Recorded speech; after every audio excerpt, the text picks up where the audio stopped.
There's the system, and there's individual defense, and then there's game plan. And so, we had some game plan stuff going tonight that is unique because, Luka's such a unique player. First half, some of it was effective, and then and some of it wasn't. And so we got to kind of look at those three buckets, and make evaluations. So we'll do that and look to get better.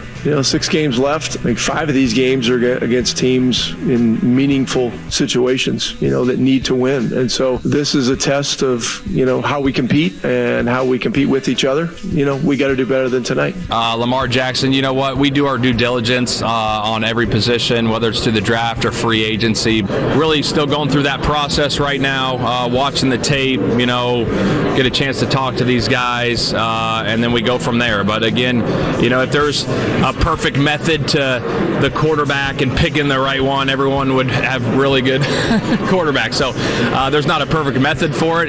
Like I said, if everyone had the answer to that, it'd be nice. So, but you got to do your due diligence on those guys and try to find the best one.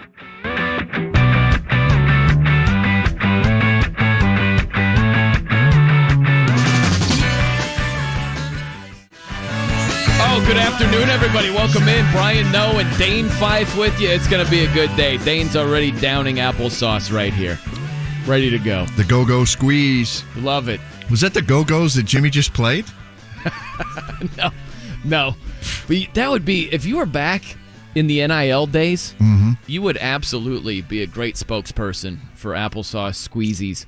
I don't think we have an applesauce sponsor. Jimmy? No one that I know of. No, we do not. You could be that guy. You could be that guy. So you heard from Rick Carlisle. Pacers took it on the chin last night. Team Tank, baby. We'll get into that.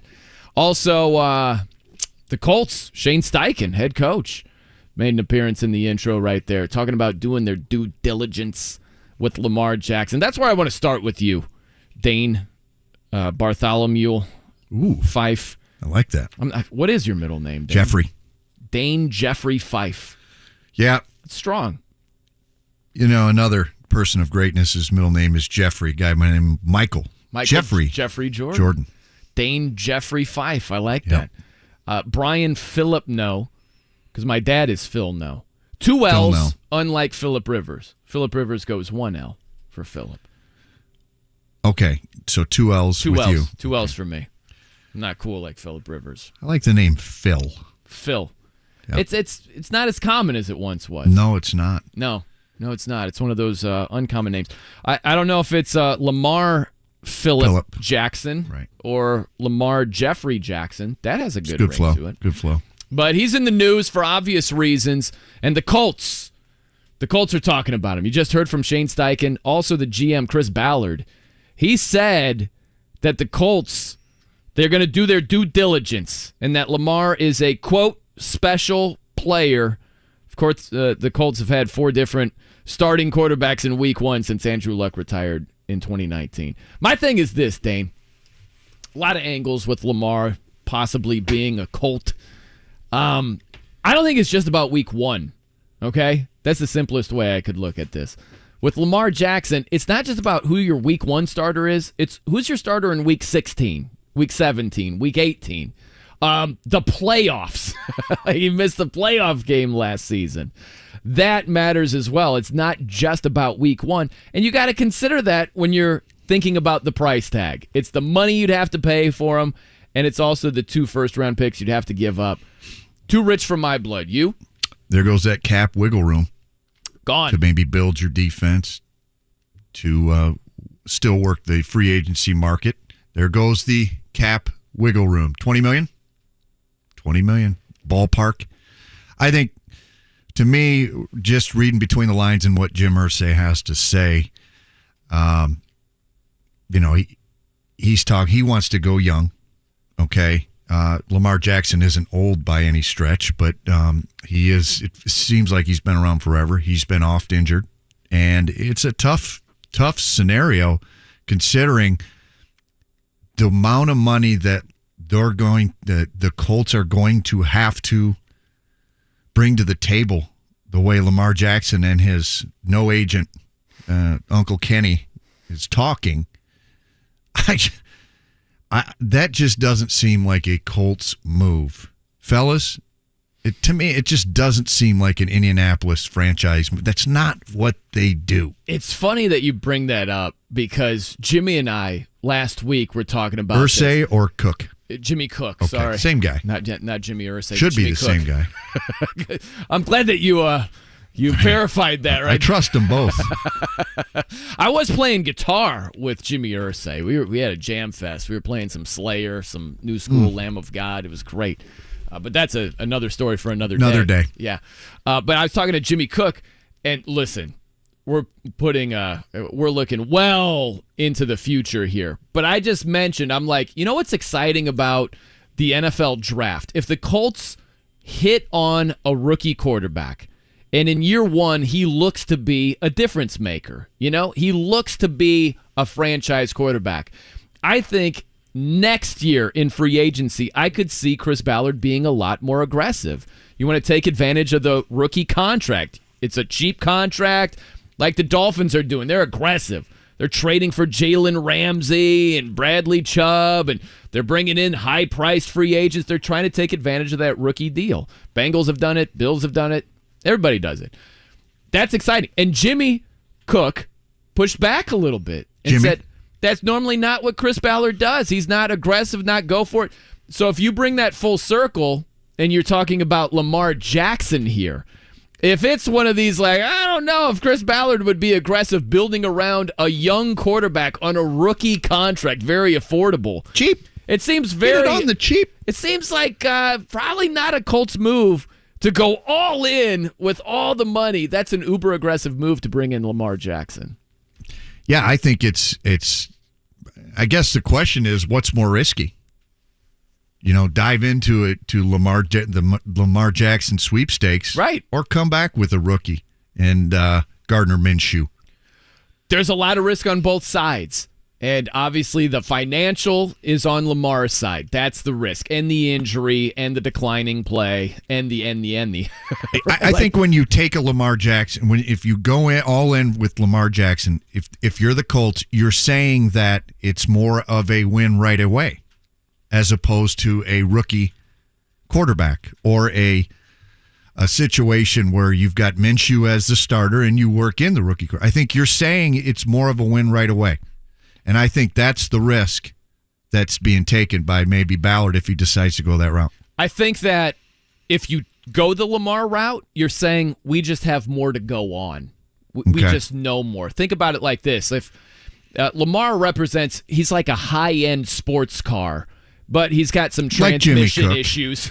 Jimmy has no transmission issues, but I'm with you. There's some transmission issues, you know, like you got to rework the tires, right? Like you need some new tires. You got an issue with that. Is one that keeps going flat. You know, there are a couple of things that you know about, but it's a high-end sports car.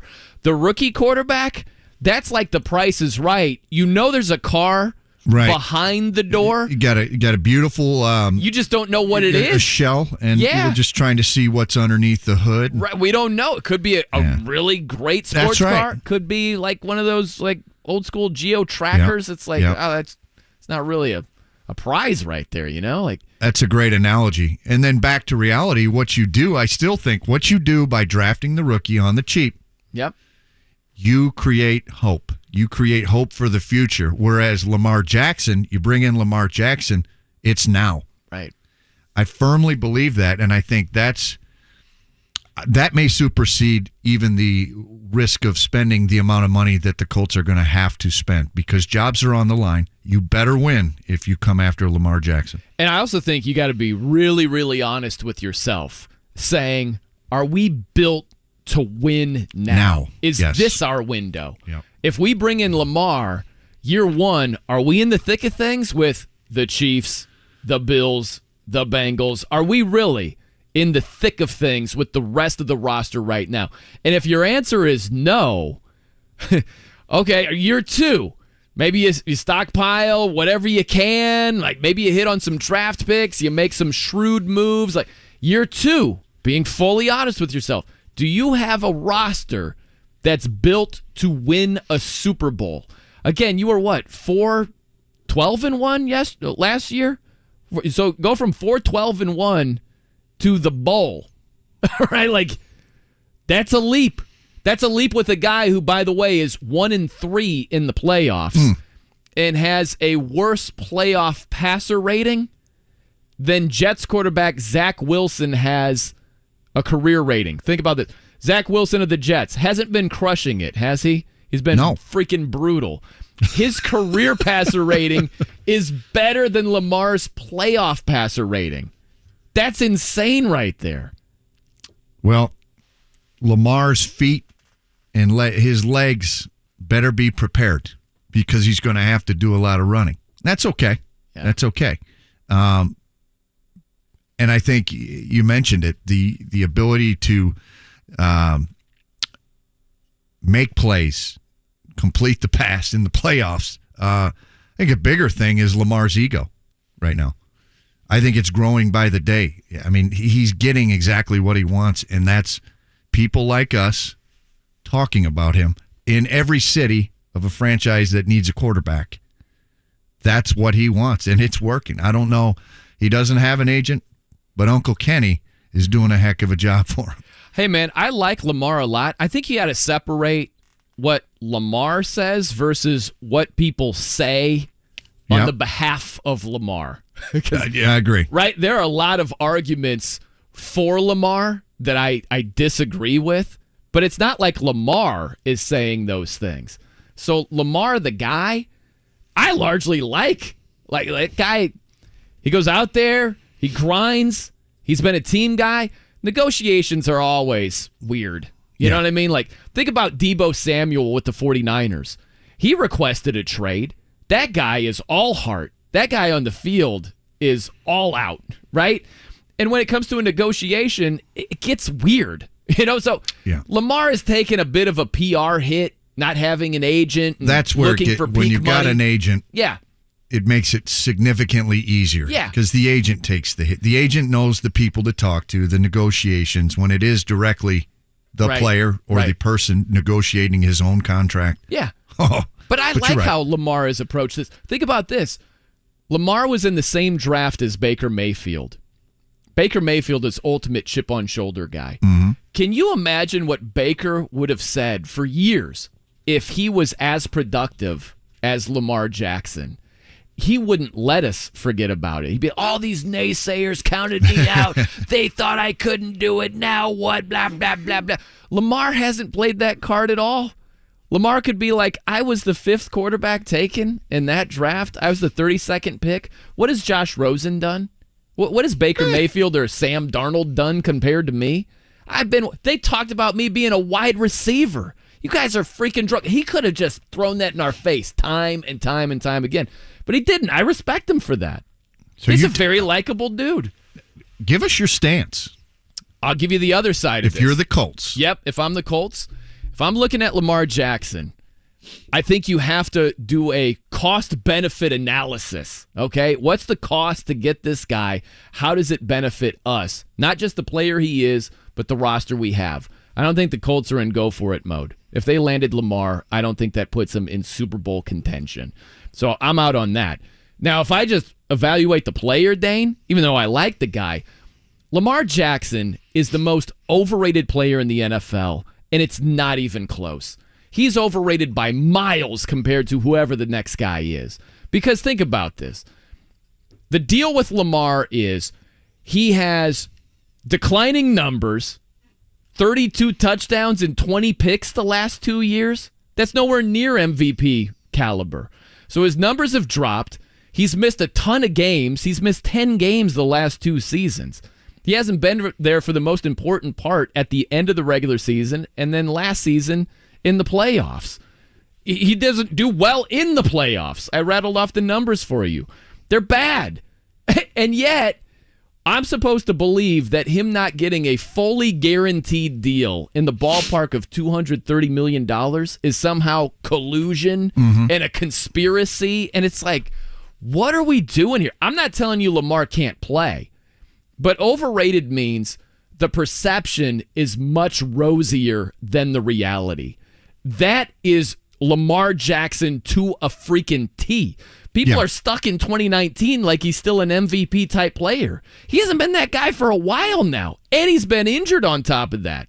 That does not scream fully guaranteed deal 230 plus at all. And somehow that's a conspiracy. Most overrated in the NFL, and it's not even close. It's not even close.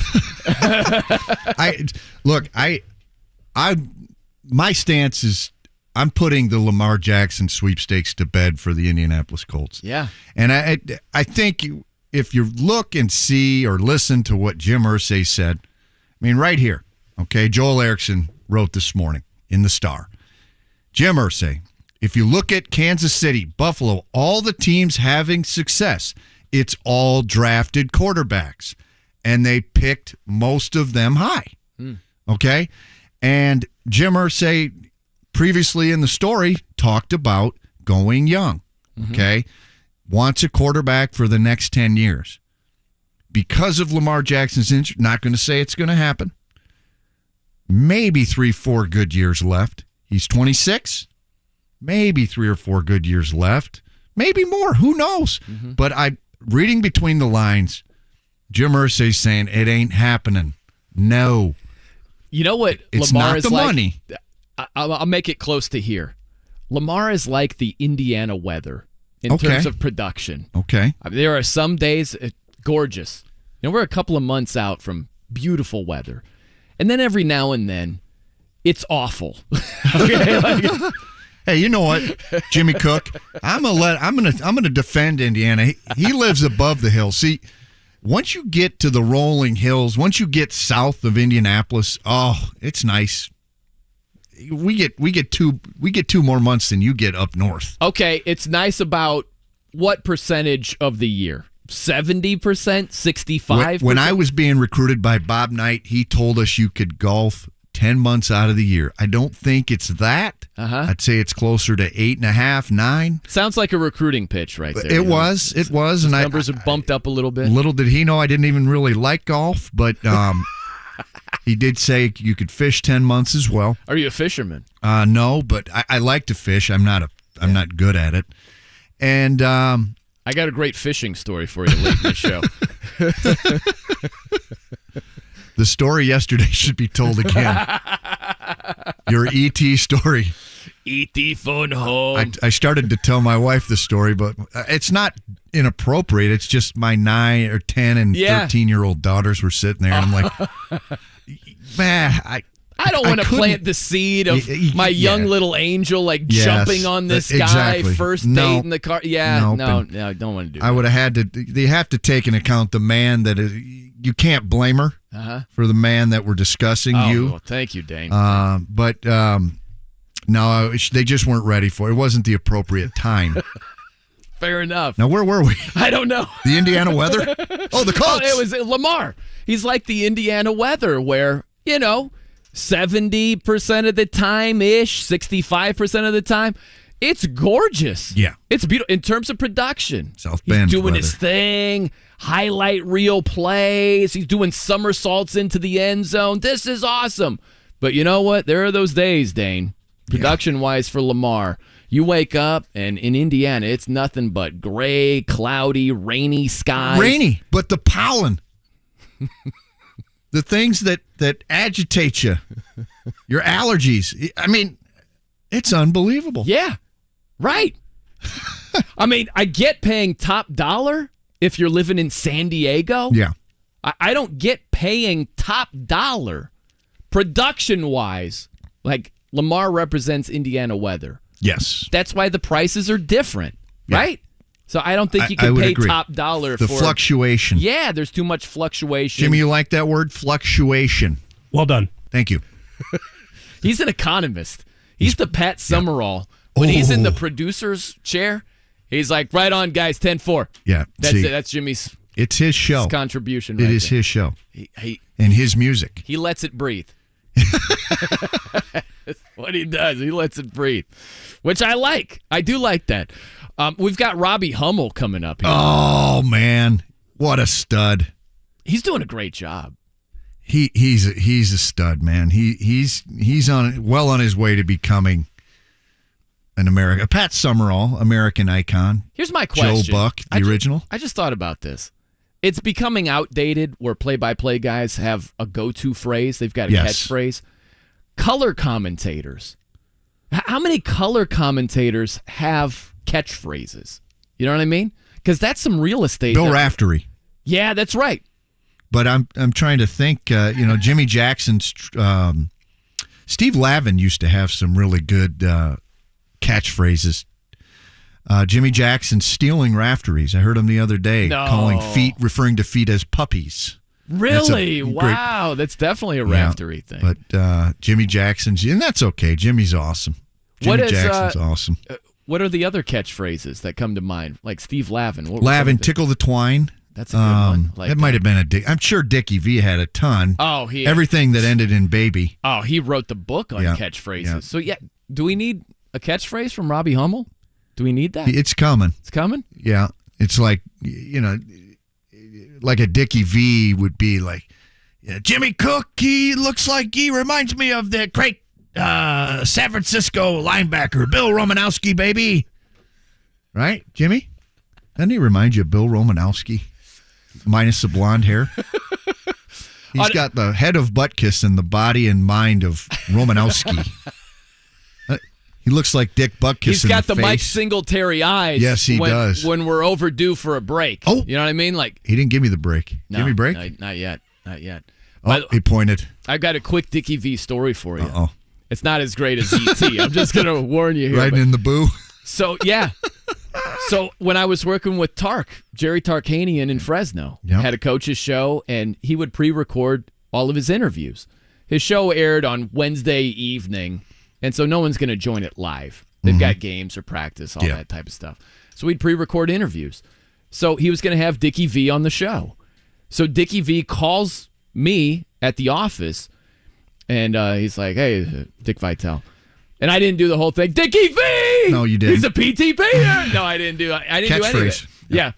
I was just like, oh, hey, Dickie V, Tark said we're going to record right around 10 o'clock. You called him Dickie V? I don't know what I called him. Hey, Dickie V. I probably did. How about Coach Vitale? Mr. Vitale? Hey, Dickie V. Everybody knows him as Dickie V. I think, I don't know. I couldn't tell you, but most likely I said that. Oh, hey, Dickie V, Tark said right around 10 o'clock. Dickie V says, 10 o'clock. I go, yeah, 10 o'clock. 10. Okay. That was the end of the conversation. That's it. That was it. Click. Nothing. I wasn't expecting him to be like, Dipsy Doo, Dunkaroo, and do like the whole spiel. How about just a, hey, thank you? Nothing. What was your name again? Just, okay, Brian. I would have no idea. No idea. Zero energy. None. But then when it was time for the interview, he's on again. Yeah, he's on again. Yeah. Absolutely. We got a good guest list here today. Robbie Hummel around the corner, about 12:30. Joel Erickson covers the Colts for the IndyStar. Also, Bob Kravitz, going a lot of different directions with Bob Kravitz. So Joel's at 1, Bob Kravitz at 2, Matt Norlander. Norlander. Bad pronunciation by me. No, you're all right. Bad job. You're Matt all right. Norlander. Stud. Talks CBS. some college hoops. Yeah. Up and comer. Of these people, who do you think is team David Lee Roth and who's team Sammy Hagar? Wow. Let's see.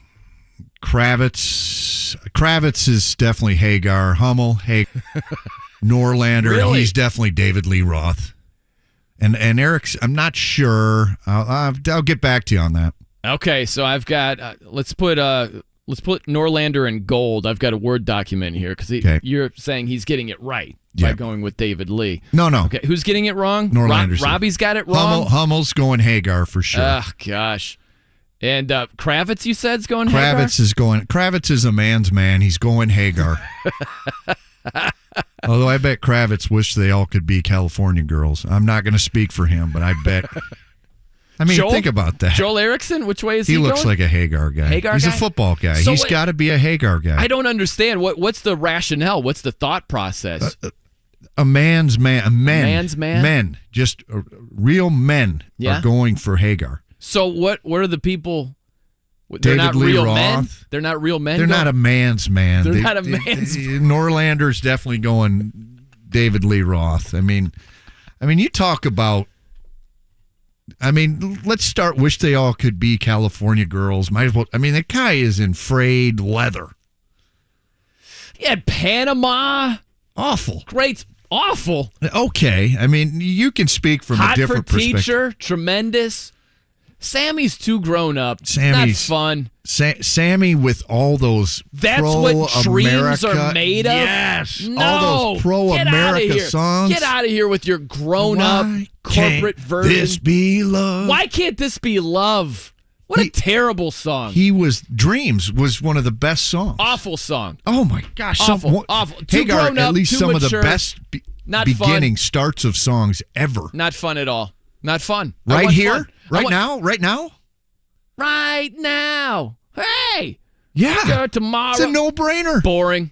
Oh. Boring. Dave would have made it better. Dave, what a snore fest. Boy, I don't want boring grown up with my rock and roll. Dave reminded me of like the Bengals, the way he would get his voice going. I mean, that's like that to me. That's phony 80s right there, jumping around. Phony 80s. Phony 80s. Nothing, Hagar, nothing man's phony. man. Not a Hagar man's man. is played at.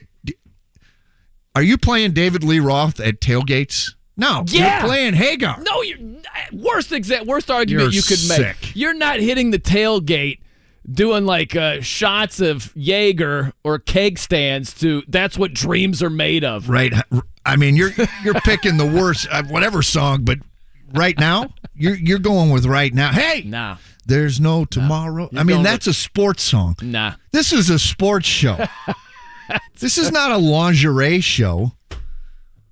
We're not doing what's the channel? Let's find out from what channel are you talking about? The channel that you're selling jewelry and Q lingerie. something? Yeah, Kiss isn't QVC, pal. We're not. Yeah. That's David Lee Roth. We got Robbie Hummel. We'll find out about basketball and then also about his. If Hummel doesn't go Hagar, we're hanging up. No, thanks, not. Rob, for your time, pal. We're putting him on a pedestal, if that's what he says. You know, we'll find out. Robbie Hummel coming up. I'm Brian. No, he's Dane Fife. It's 93.5 and 107.5 The Fan. What really stands out about Shane Company is the vibe here. It's fun and welcoming. Hey there, I'm a Shane Company jewelry consultant, and my team and I will work together to make sure you have the best experience possible. We want you to feel at ease. It's a family business, and we'll treat you like family.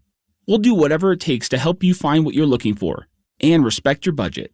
There are a lot of great things we offer at Shane Company that other jewelers don't, like the largest selection of styles in every price range and endless options to personalize your jewelry.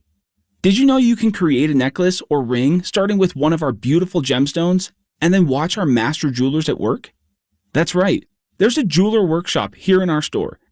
That means you can see firsthand the craftsmanship and attention to detail they put into everything they do.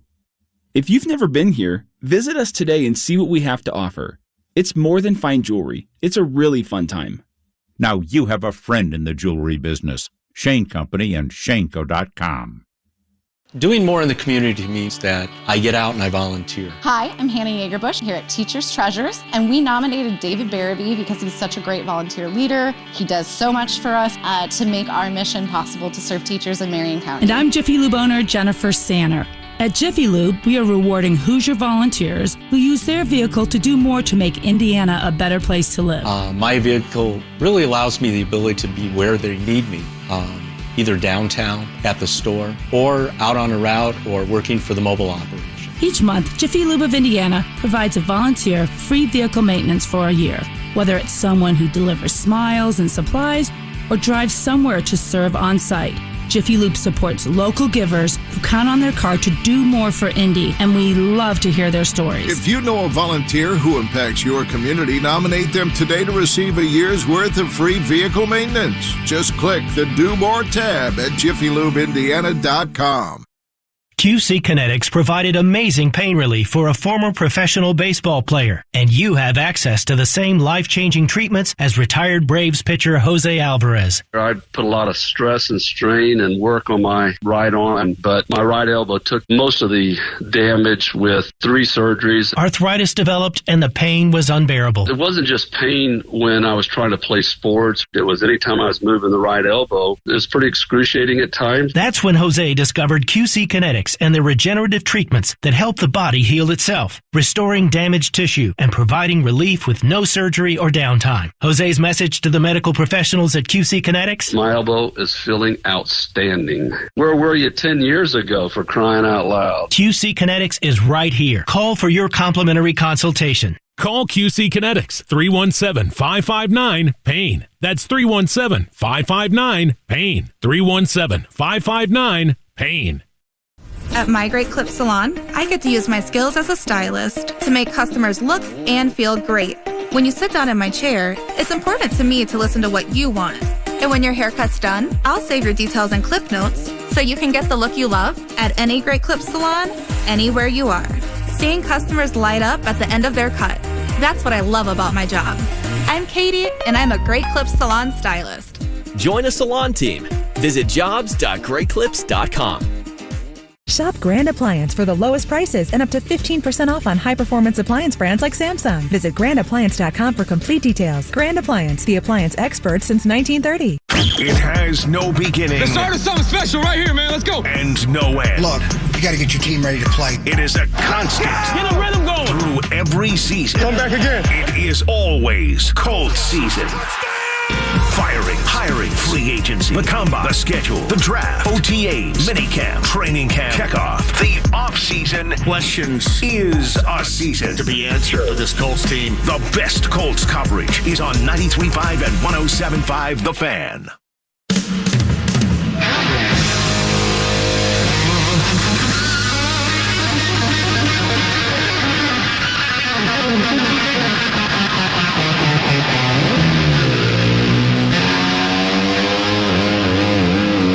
.93.5 and 107.5 The Fan.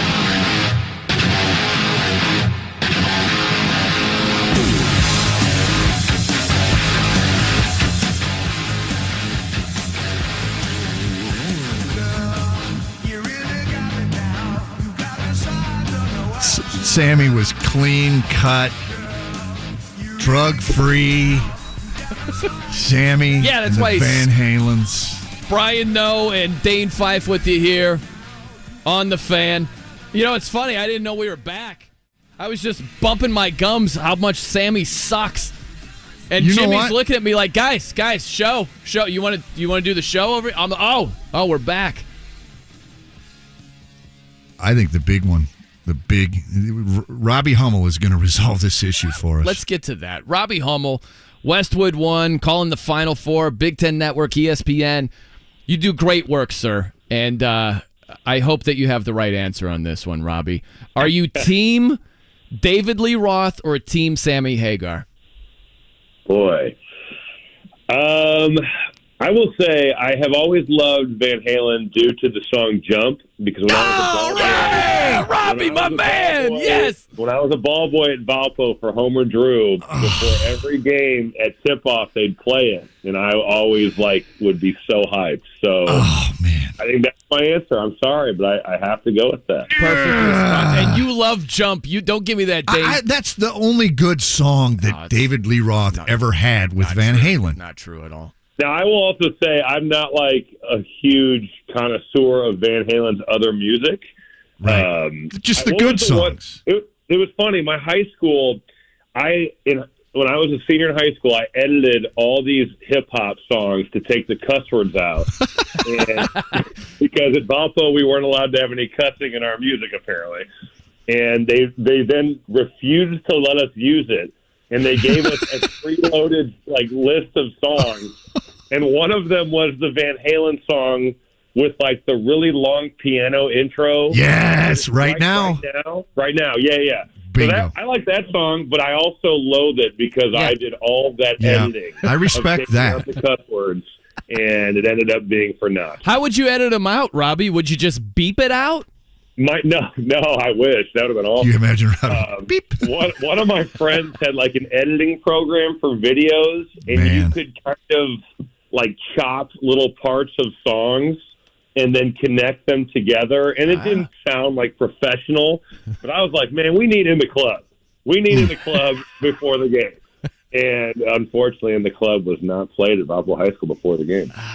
See Robbie in the club. That is funny right there, Robbie. So we transition to the Final Four. How about this? Tell us who the stud David Lee Roth team is and who, like, the sucky Sammy Hagar team is with the Final Four teams duking it out. Well, I guess I'll say the stud team is Connecticut. Yeah. Now, Miami is a sleepy stud team right there, too, because they've got some real ability and some guards that can go. But I think when you're looking at down here who's in the Final Four, Connecticut has a little bit of everything. Great guard play, really good bigs, great depth. They do pretty much everything well. I think they are certainly the favorite, and for good reason. I don't think there's a crappy team here, but Florida Atlantic certainly is the team that's going to have to overcome the most. You know, they're a great story, I think. Dusty May's a great story. Janelle Davis is a kid from the region, so I'd love to see that. Partial. But I think when you're talking about from a pure talent perspective, even though Florida Atlantic's had a great year, they're certainly the team that has the most uphill to climb. Robbie, the Big Ten continues to struggle. Personally, I say it's because the Big Ten doesn't pay. Okay? Yeah. And I've said that for a while. I've kind of kept quiet, but now I've got the airwaves. The Big Ten doesn't pay. That's why they don't, because they lack, to me, they lack a finisher. They lack a guy that will just go get you buckets. Pros, right? The pros are what they lack. Exactly. Jaden Ivey's not a great example. He's a pro, right. Last year, and Purdue didn't get it done. But I think that and this is directly correlated, I would say, you're talking about paying, and my reasoning would be, well, we don't have the elite and guards that go finish the game. But I think that when you say the Big Ten's not paying, that's why we don't have the elite. That's exactly right. So those two things directly correlate. People say the refs. I'm like, first of all, look at the list of the Final Four refs who got released yesterday. A lot of them ref in the Big Ten. Exactly. But the Big Ten refs ref in the Big 12. And exactly. They ref in the Big East, and then the next night they ref in the Pac-12. So I don't buy that style of play. You can make it. I mean, we have a lot of bigs. Yeah. But I think end of the day, it's about elite guards. Yep. Miami is a great example. They've got 4 dudes in their starting lineup who are getting their game on. And Jim Larinaga done a great job of getting them to share the basketball and play together with one another. But they've got guys who can go finish the game. And I think that that's why we've seen the Big Ten struggle. He's Robbie Hummel, Westwood One, Big Ten Network, ESPN.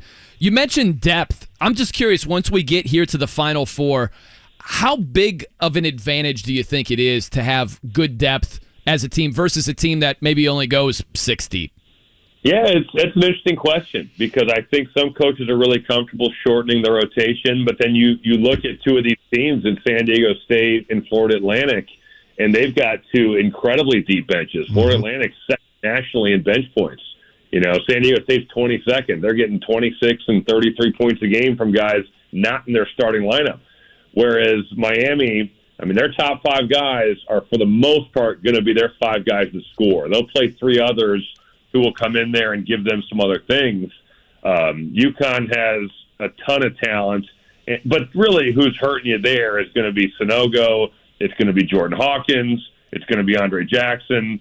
So I think it can be great for you, and it can also be one of those things where, all right, we got 6 or 7 dudes, and we roll with it. It all depends on kind of what your team is built with and what your coach's philosophy is. Robbie, I want you to think back to some of your teams, and you had some really good teams, man. If you could have stayed healthy in those 8 years, when you were at Purdue, I think only those 16 years I would have been healthy. I think you go even farther, but you had some great teams, and you were a heck of a player. But what are some things? What do you think are the most important factors when it gets right down to it? Aside from maybe guard play, because you guys had really good guards. I think you guys had a really good team a couple of those years. What are some factors that these guys, it's now the Final Four, what are some factors that these players need to be thinking about if they're thinking of winning 2 games this weekend? Yeah, I think it certainly comes down to, can you get stops? What can you do defensively to impact the other team with your game plan, and how well do you execute that? And then I always thought in the NCAA tournament, dealing with the adversity that gets thrown at you. Somebody gets in foul trouble. Somebody rolls an ankle. You get a bad call that goes against you. And those things happen, right? Like that's part of playing the game. And I just think, how well can you roll with that and not let some of those negative things impact you? Most of the time, those are the teams that we see come out victorious. The other team's going to make their run, and certainly that's a part of the game too. But I think dealing with negative adversity in these high situations is the biggest thing. You know, Robbie, when you look at the Final Four, I like it because it was shake-up city. I wish college football had a little bit more of that instead of the usual suspects. So I like it, but not everybody does. When you hear the naysayers saying, oh, gosh, we got Florida Atlantic and we got 5 seeds and man, we don't have the 1 seeds. Got a bunch of Sammy Hagars in your mind. No. You're sick. But especially as a former player, Robbie, what do you think when you hear the naysayers saying things like that? Yeah, I mean, I always look at it like the Final Four is an awesome event regardless. I think it's a great kind of celebration of the season. And it's definitely a lot different from last year, where you've got Kansas and Duke and North Carolina and Villanova. That's like the ultimate blue blood Final Four. Now, I will say, I went to the game, and normally I don't always go to the games at the Final Four just because there's so much other stuff going on. Yeah. But I went to the Duke Carolina game last year, and I think it's the most electric kind of buzz pregame that I have ever seen in a college basketball game. Just because of the Coach K storyline, right, and the Carolina Duke rivalry storyline, there was a lot going on. And on top of that, the pros on the floor in some of those games, the talent was high level. Yeah, how about the pros in the stands too? Well, that too. That's true. You've got some heavy hitters at the game. Yeah. The pro aspect this year, probably not as much, but I agree. I get so bored with college football seeing the same teams over and over again. The Alabamas, Ohio States, Clemson, Notre Dame, Oklahoma. Notre Dame. Who's that? I said Notre Dame. Well, like just the same 6 teams over and over again in the playoff. I'm not saying Notre Dame's winning the games in the playoff, but they do take it fairly regularly in the last, 5 or 6 years. Yep. So they take those same 6 and pencil them in. And I like the fact that there's some I guess different teams playing here this year, but I do worry from an attendance standpoint what it's going to look like, just because these universities aren't necessarily big. You need some of those big alumni bases to come down here and travel. On the flip side of that coin, San Diego State, Florida Atlantic, and Miami can say, well, we've never been here before. Better go. So I'm interested to see what the crowd looks like. How about the NIT? You've got Wisconsin, North Texas, and you've got Utah Valley, UAB. Same deal. Now, that's really going to take a hit at Madison Square Garden, but you've got 3 Conference USA teams. Vegas this year. It's not in New York anymore. Oh, where's it at? Vegas? Oh, yeah. I think it's in New Orleans. That's right. Yeah. They changed it, yeah. But still, I mean, who knows what it will look like. I guess it's a reason to go to Vegas, but... that'll bode well for the Utah Valley fans. That won't be too tough of a drive. But, I mean, you've got... My point is, in addition, is you've got 3 Conference USA teams in the Final Fours of these big tournaments. Yeah. That speaks volume for what Dusty May has accomplished going back to... his Indiana roots. It's impressive. No, it totally is. And certainly that league was undervalued, and I think they were underseeded as a 9 seed. I mean, they're 35-3. They go 18-2 in Conference USA. You've got 2 teams in the NIT and 1 in the actual Final Four. So was he at Indiana when you were there? He was. He was a manager when I was a player, and then when I was a graduate assistant, he was one of Mike Davis's operations guys. So he essentially mentored me, Robbie. He kind of helped me cut my teeth in this business. Here I sit unemployed, but who knows? Maybe he'll hire me. Good job, Dusty. Did you think when he was a manager that he would be a coach like this? No, I didn't. But when I was a GA and he was essentially my boss, his ability to lead people, to get people to just to fall in line and do things was impressive then. We had some heated noon ball games, and then finally we joined forces because we got in fights so much. You hate to see that in the noon ball game. Hey, Robbie, before you go, man, Robbie Hummel with us. I just have to know, in that San Diego State-Creighton game, if you're on the floor, put yourself in the shoes of the San Diego State player taking that shot at the foul line. and there's some contact on the hip, do you think it's a foul? If you're the Creighton player and you're guarding that San Diego State player, do you think it's a foul? Yeah, I mean, the whole debate of can you call that at that point in time really puts the officials in a tough spot. And they do need to call the game with a feel, I think. But when you put your hand on somebody and there's certainly contact, you're putting yourself at a super risk. If I'm the San Diego State player, I'm saying, heck yeah, he fouled me. And if I'm the Creighton defender, I'm saying, man, how could you call that right now? You know, like, that's the way that rolls. I thought there was a call in the Miami-Texas game, and I got to watch that much more closely because I was doing the games with Kevin Kugler, and they called a foul on Norchad Omier initially for going over the back. Would have been his fifth foul, would have been Texas basketball. I think it was a 2-point game at that time. And they reversed the call and called Brock Cunningham for undercut Omier. But to me, as a player, you are taught to block out. And he's blocking out before Omir's left his feet. And then Omier just jumps. So I'm like, so wait, we're rewarding guys. If they're blocked out, just jump, and I'll go over this guy's back, and they'll call him for an undercut. I'm with it if he slides underneath and takes you out. That should be a foul on Brock Cunningham. But I don't know how the rule reads, but I don't agree that that's the way it should be interpreted. I think if you're blocking out, that's your space. You have a right to block out. But that was a big call as well. It's tough. Those end of the game calls, they really impact the game. There's no doubt about that. Robbie, you're the man. You crushed the interview, and you got the question right. Robbie, you let me down heavily. That was the most important thing, right? The Van Halen answer for you. You let me down. It's perfect. I'm Come back sorry. every day, Robbie. Thank you, Robbie. Hey, man, enjoy the Final Four, Robbie. We'll see you, bud. Will do. Sounds good. See you guys. See ya. There he is, Robbie Hummel, Westwood One, Big Ten Network, ESPN. I mean it. If he stays healthy, that's Purdue's Final Four.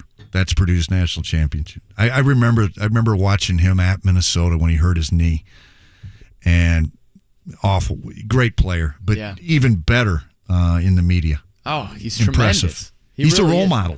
He's doing a great job. He's a role model for me. You know, he's talking about officials having a feel, right? Yep. It's the same thing in commentating.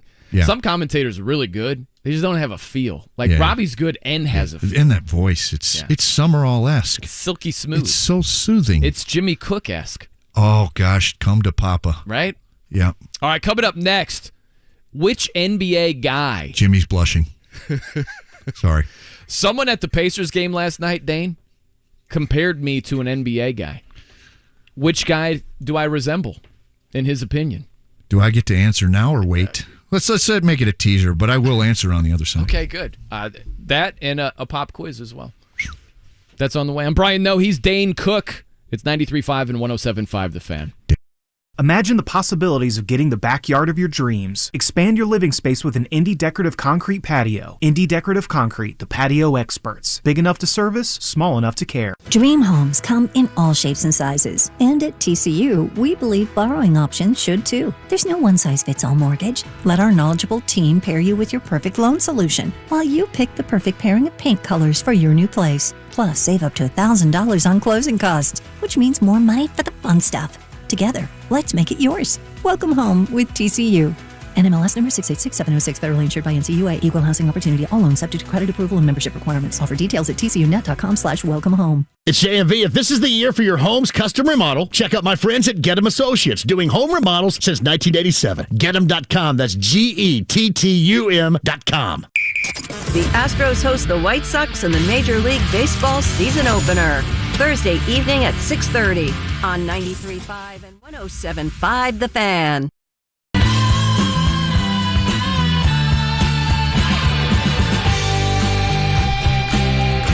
.93.5 and 107.5 The Fan. I'm Brian. No, he's Dane Fife, otherwise known as Dane Cook, stand-up comedian. That's a combo of myself and Jimmy. What a combo. You talk about that is it, David right? Lee Roth, hot for teacher. Yeah. Who are your favorite stand-up comics there, Dane? Not Dane Cook. He doesn't rank? Not in the top 5? Can't sneak him in there, huh? Gosh. That's a tough one. Chris Rock? Nope. No. Dave Chappelle's funny. Dave Chappelle's hilarious. He's brilliant. Killing Him Softly is one of my favorite stand-up Yeah. comedy. Stand-up comedy Amy things. Schumer makes me laugh. Oh, she's I'm hilarious. not a fan, but Absolutely hilarious. What do you mean? She makes you laugh, but you're not a fan? Not a fan, but she makes me laugh. Like I don't like her. We're not friends, but she's funny. She's a little too vulgar. Rob Snyder cracks me up. Love Rob.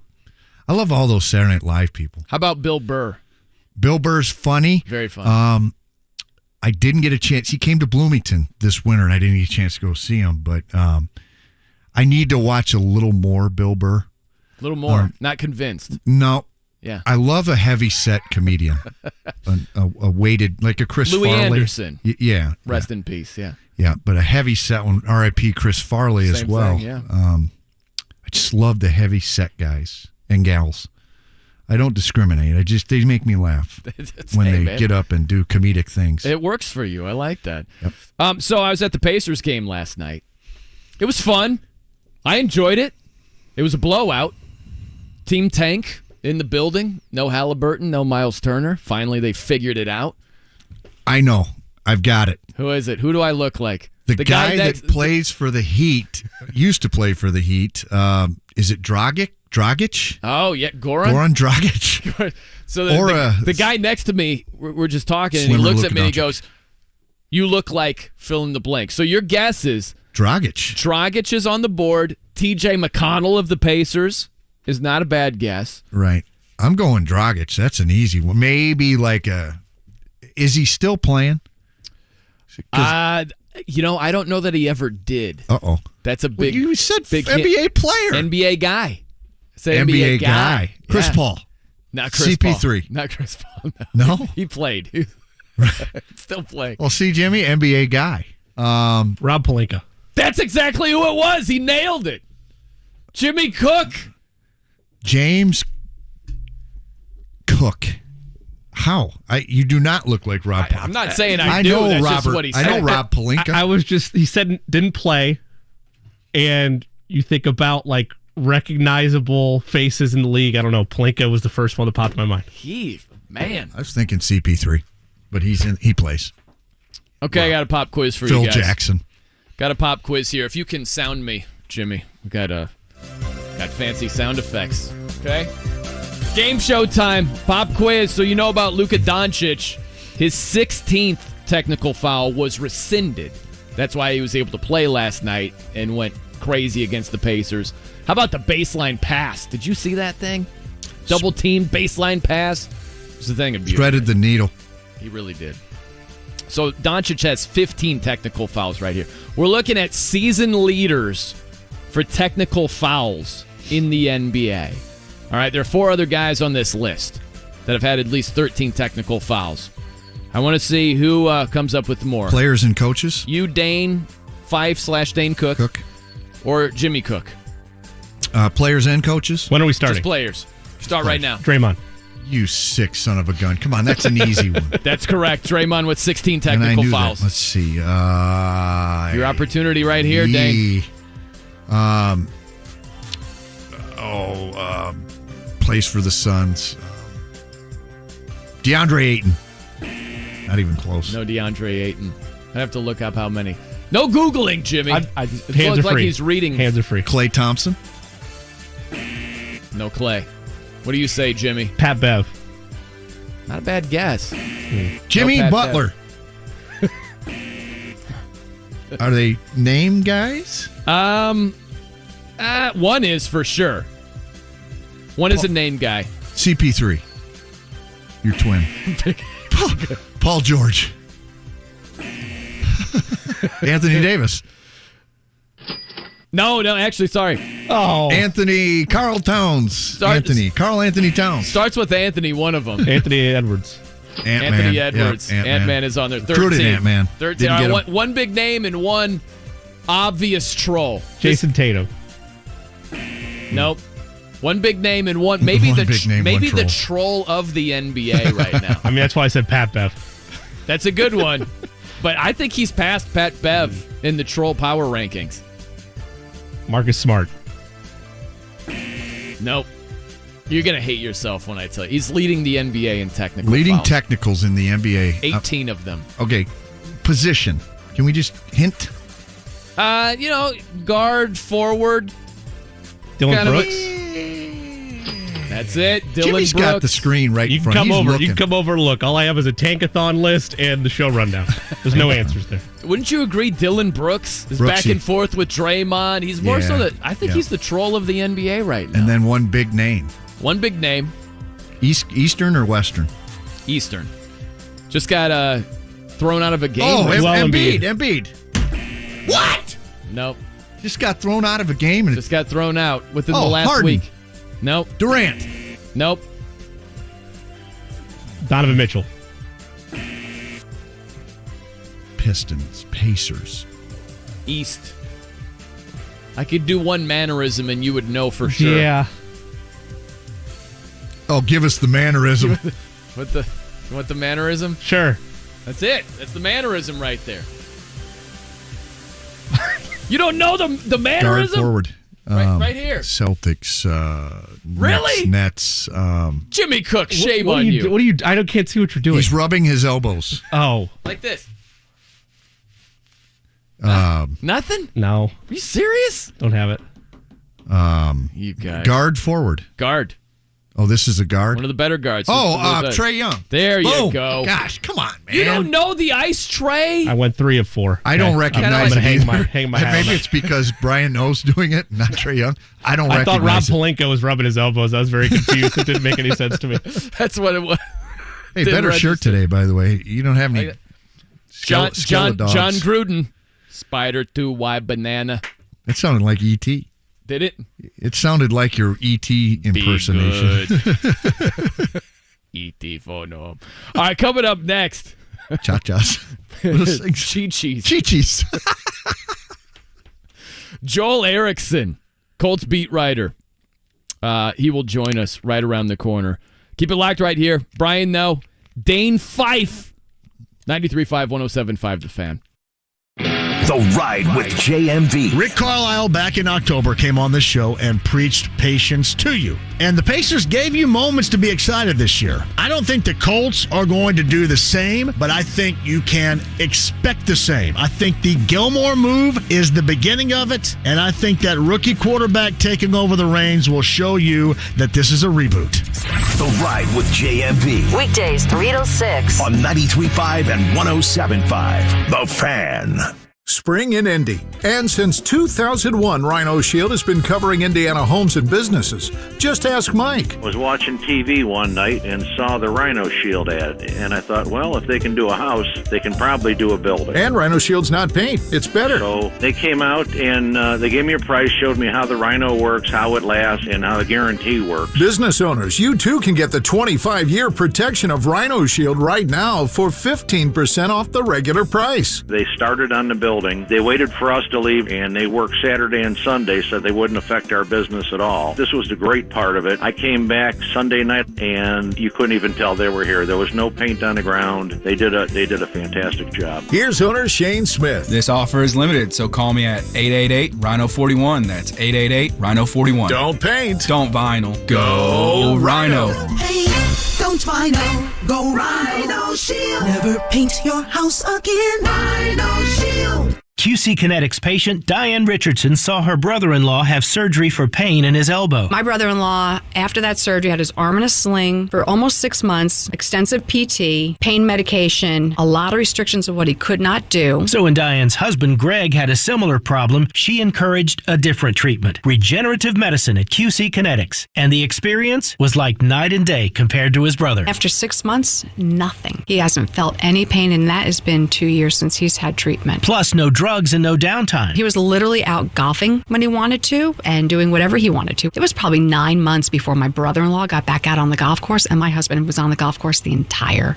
time. And he was so elated. He said, Diane, game changer. Before you have surgery for that joint pain, get a second opinion. Call QC Kinetics for your free consultation. Call QC Kinetics, 317-559-PAIN. That's 317-559-PAIN. 317-559-PAIN. Hey, it's Big Joe for Absolute Comfort, your trusted independent American Standard Air dealer. Owner Chris Wettikin sells the ductless Mitsubishi Electric Mini Split, which is a clean and extremely energy-efficient way to heat and cool a specific area. These systems don't run the air through the ductwork, which is where a lot of your dust and allergies and other displeasing smells come from. And maybe best of all, you're not circulating viruses throughout the home. Find out more at AbsoluteComfort.org. Absolute Comfort is your trusted independent American Standard Air Mitsubishi Electric Elite Ductless Pro dealer. Need new tires? Skip the long appointments and bad coffee. With Go Mobile Tires Indy, order tires online and have them installed at your home or office. GoMobileIndy.com. We come to you. 93.5 and 107.5. The Fan. WIBC HD2 W298BB. WIBC HD3 W228CX. Indianapolis. The Pacers welcome the Milwaukee Bucks to the Fieldhouse tomorrow evening at 6:30 on 93.5 and 107.5 The Fan.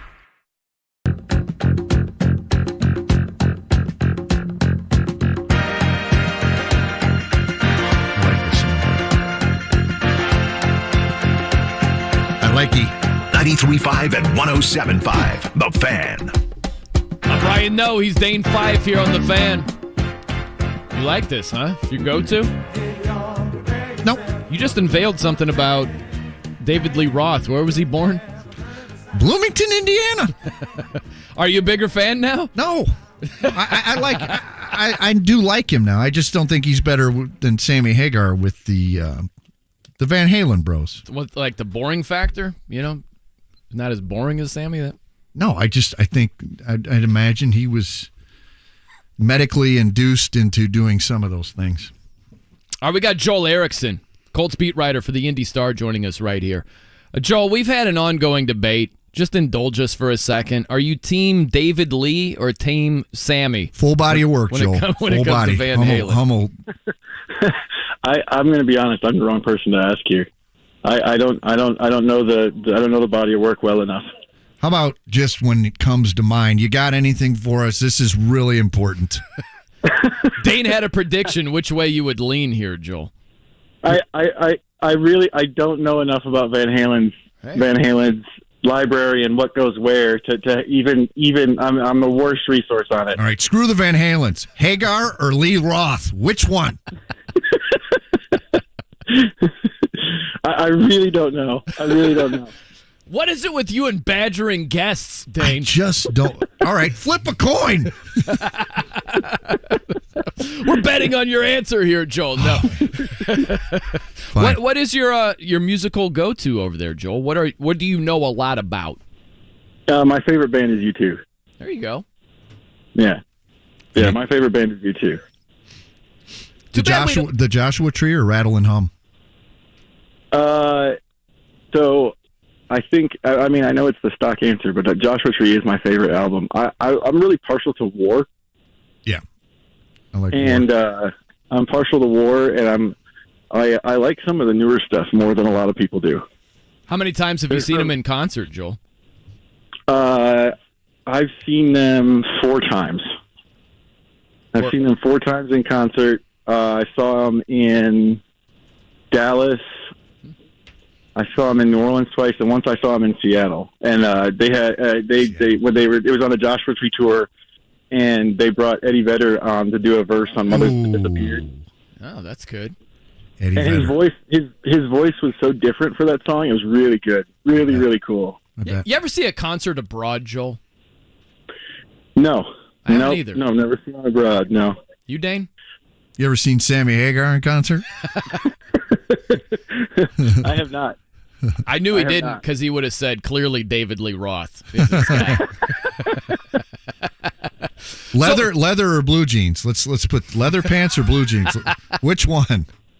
Blue jeans. There you go. He's a Hagar fan. That's unfair. We finally got him. It's unfair. He's locked in. Hagar. Joel, go ahead, Joel. What? How many people are going to say leather pants if you just ask that question? Exactly. Who's saying that? I finally got you to answer. You wouldn't refuse. Totally the fifth, and then you came in like U2. The U2 is so close to Hagarish. They're so Hagarish. Are they? It's a lot more than David Lee Roth. What is it about Bono and U2 that's Hagarish? Just the singing, the vibe. They're man's men. They're a man's man. They're for man's men.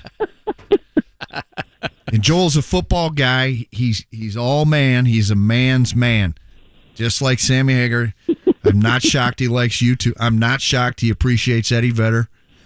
He's a so man's Joel, man. This Lamar Jackson stuff, man, it's crazy, right? That's not why he's on here. Hey, that's our job, Jimmy Cook. My bad, sorry. I thought Joel was on here for... No? We're having fun with Joel, and we'll get to, this little detail about Lamar in due time. What do you think about Lamar Jackson possibly being a Colt? Joel, what do you think about that? Well, yesterday was wild. Yesterday was a real roller coaster down here in Arizona because right as we're sitting down and talking to Shane Steichen, the Lamar tweets go out. I think we were probably 2 questions in. It sounds like John Harbaugh wasn't even at his seat yet. So I asked about him, and Steichen didn't say anything. And then we asked Chris Ballard about him, and kind of surprisingly for me, Chris Ballard was, said anytime a player who's special like that, and Ballard doesn't. Special is kind of a buzzword for him in terms of a real difference maker. You have to do the work on it, which made it sound like a possibility. And, I do think the Colts are doing their work on him and trying to see if it's doable. But then, late at night, especially late at night on the East Coast, we talked to Jim Irsay. And talking to Irsay kind of went back the other way. Kind of felt like it was less of a possibility than maybe it sounded like from Ballard, just because Irsay just sounds really concerned about what it would take in terms of draft picks and salary cap space to build a team around him if you were to make the move for Lamar. So that they, like I said, kind of a roller coaster where your interest level kind of goes up and then down. But I think ultimately it still seems unlikely. I do think it's notable, though, that Chris Ballard said we're going to do the work on him because so many teams have said we're not interested. Pete Carroll did it this morning. There's been so many teams who's just flat out said we're not interested at all. That's surprising to me, right? I think it just makes more sense to say we're going to do our due diligence. He's a special player. Maybe nothing comes from it, but it makes way more sense to me to say what Ballard said instead of no thanks, not interested. It's weird to me. Yeah, I don't really know why you would, especially if you're quarterback needy like some of these teams are. I don't really understand why you would do that either, other than just because they don't do that with they don't do that with every player who comes available. Just kind of weird. And I mean, what Ballard said makes sense too. If it is doable, I mean, maybe you don't want to. If the price tag is $50 million per year, and you really are concerned with the price and about what that's going to do to your cap, you losing the draft picks, he's probably still worth checking into it in case he doesn't get paid $50 million a year. In case it comes down later and it becomes more doable. That was the second thing Ballard said was, you have to see if it's doable. And sometimes it is, sometimes it isn't. Like I said, talking to Irsay made it sound like it wasn't doable, but at the very least, the Colts are somewhat interested. Joel, Dane Fife here. I read your article. I read it this morning. I'm rereading it. And to me, Irsay shut it down. He said it without saying it. He didn't leave a whole lot of room. You're right. Yeah. Now, look, Lamar Jackson, I'm sure you've seen how this story is written, the whole thing with QBs and free agents. What is Lamar Jackson up to if he's not simply just trying to get a bigger contract? Do markets play a role, the different size markets? I mean, like in basketball, it's New York, LA, and maybe Chicago if you want a big market, if you want a market.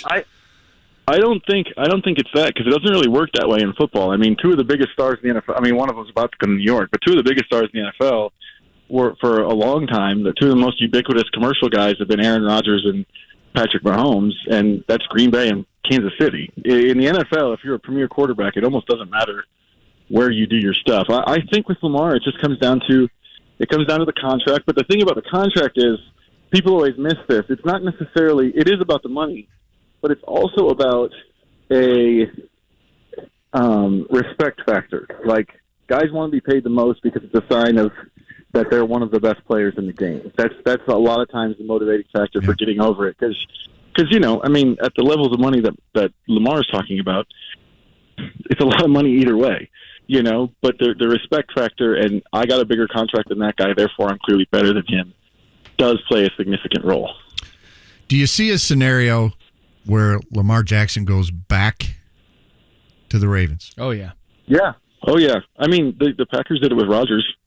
It only lasted for a little while, but he was supposedly completely out the door, and he played another season for him. And there's been reports that they're still negotiating with him.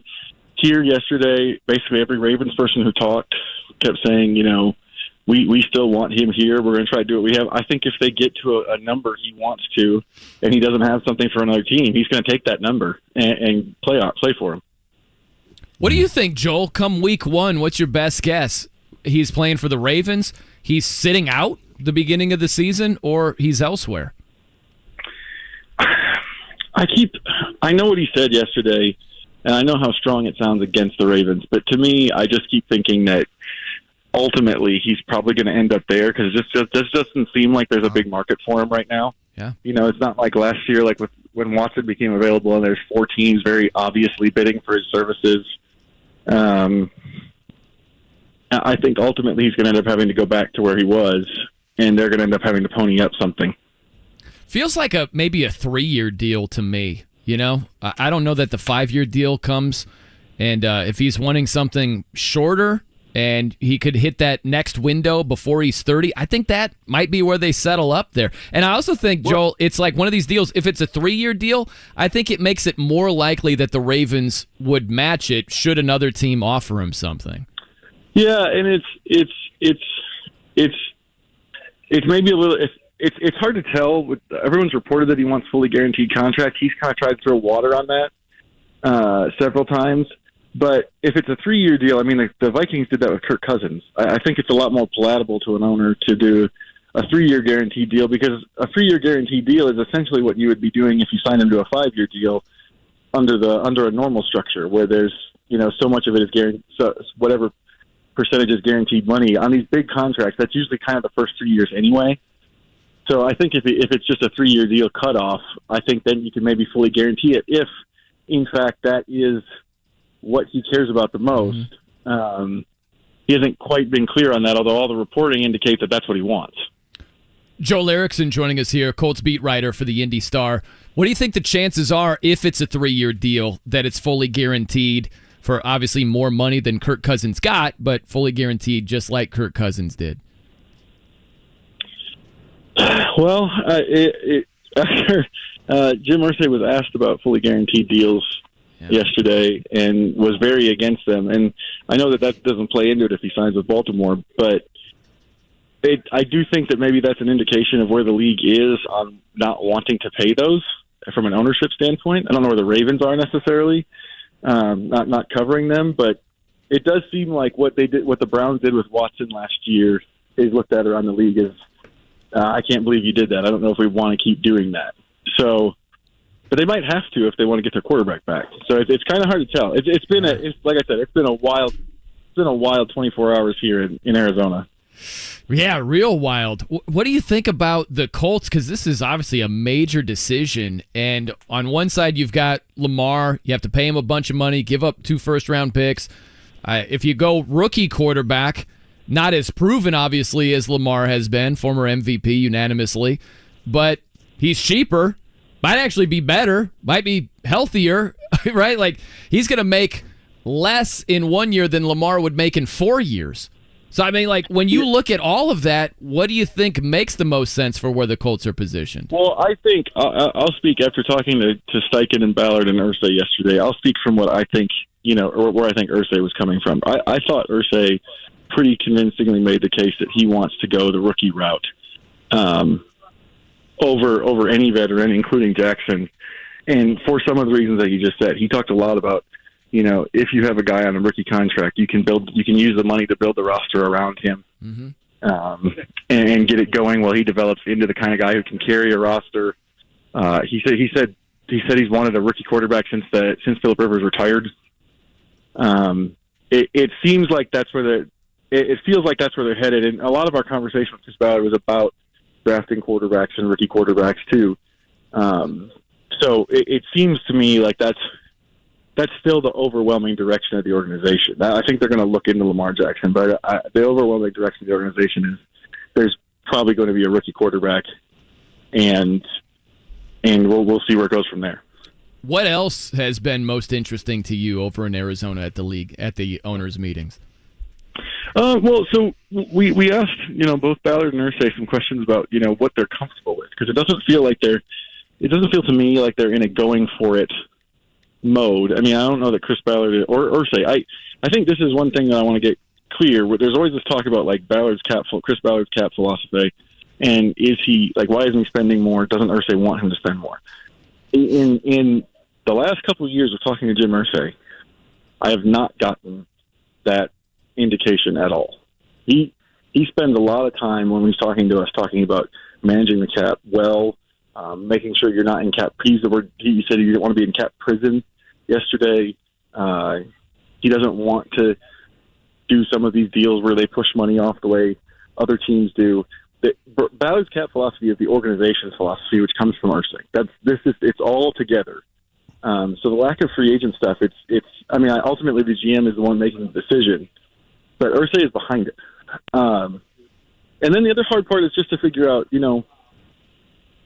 what do they want out of this season? Irsay spoke a lot about being patient when you have a rookie quarterback, because he referenced, Peyton Manning being 6-10. But it was clear to everybody that they were headed in the right direction, and knowing that sometimes it takes a young quarterback.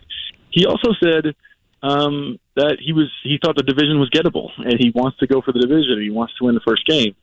And so there's kind of a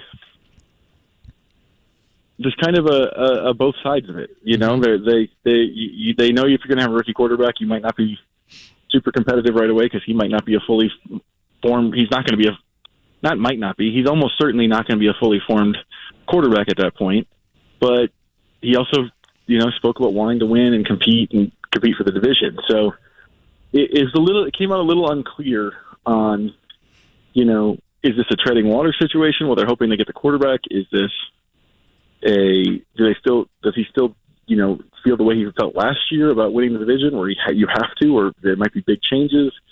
Or is it okay, let's wait and see what we have, and it might take a couple of years. It was a little bit unclear where the organization falls that way. I think the way they've operated, like the actions that they've taken in free agency, letting people go, I think would indicate to you that they're kind of comfortable treading water while you have a rookie quarterback. They're going to take it slow. Take it slow. One day at a time. Yep. I hear you. By the way, before you get out of here, Joel, we appreciate your time. Going back to U2 and Bono for a second here. Let's bookend it with music. If you had to wear those like blue glasses that Bono always wears, like how many days do you think you could last doing that before it drove you crazy? I think I'd be fine. As long as they, just kind of shaded the sun a little bit, I think I'd be fine. I think Colts beat writer, kind of a homer. You'd get a lot of questions, but I think I'd be okay with that. I'd be fine. Yeah. Maybe what I really want from him though is the first time I ever saw him was in Dallas in Jerry World, and he had this laser jacket, like it shot lasers out in all directions. It's an aggressive jacket. Wow. That's what you want, For City of Blinding Lights, that's what I want. I want the laser jacket. How far? I don't know what I would wear it to. But I want it. Like the balcony could get lasered by Bono? Like how far did it stretch there? It was like it looked like he had beams of light shooting off of him in all directions. Man. That's wild. Imagine doing that in laser tag. You'd kill it. all the way from his shoulders all the way down his arms, just shooting off, and they he would hold on to the mic and it would spin, and so the lights would all spin. I got to check that out. I'm going to look that up on YouTube, right, Jerry. And you're in Jerry's world. Yeah, I want the laser jacket. That's what I want more than anything. I love that, man. Well, hey, Joel, great stuff today, man. Good visiting with you. Hope to catch you soon. Thank you, Joel. Okay, thanks for having me on, guys. Yep, thank you, Joel Erickson, Colts beat writer for the IndyStar. I once saw Tiffany at the Pine Ab Amphitheater, and she never wore anything like that. How long ago was that? 87. 87 you saw Tiffany. Yep. She had to be a big deal in 87. She was. I think We're Alone Now was her song, and I was there to see her, but the group I was with was there to see New Kids on the Block.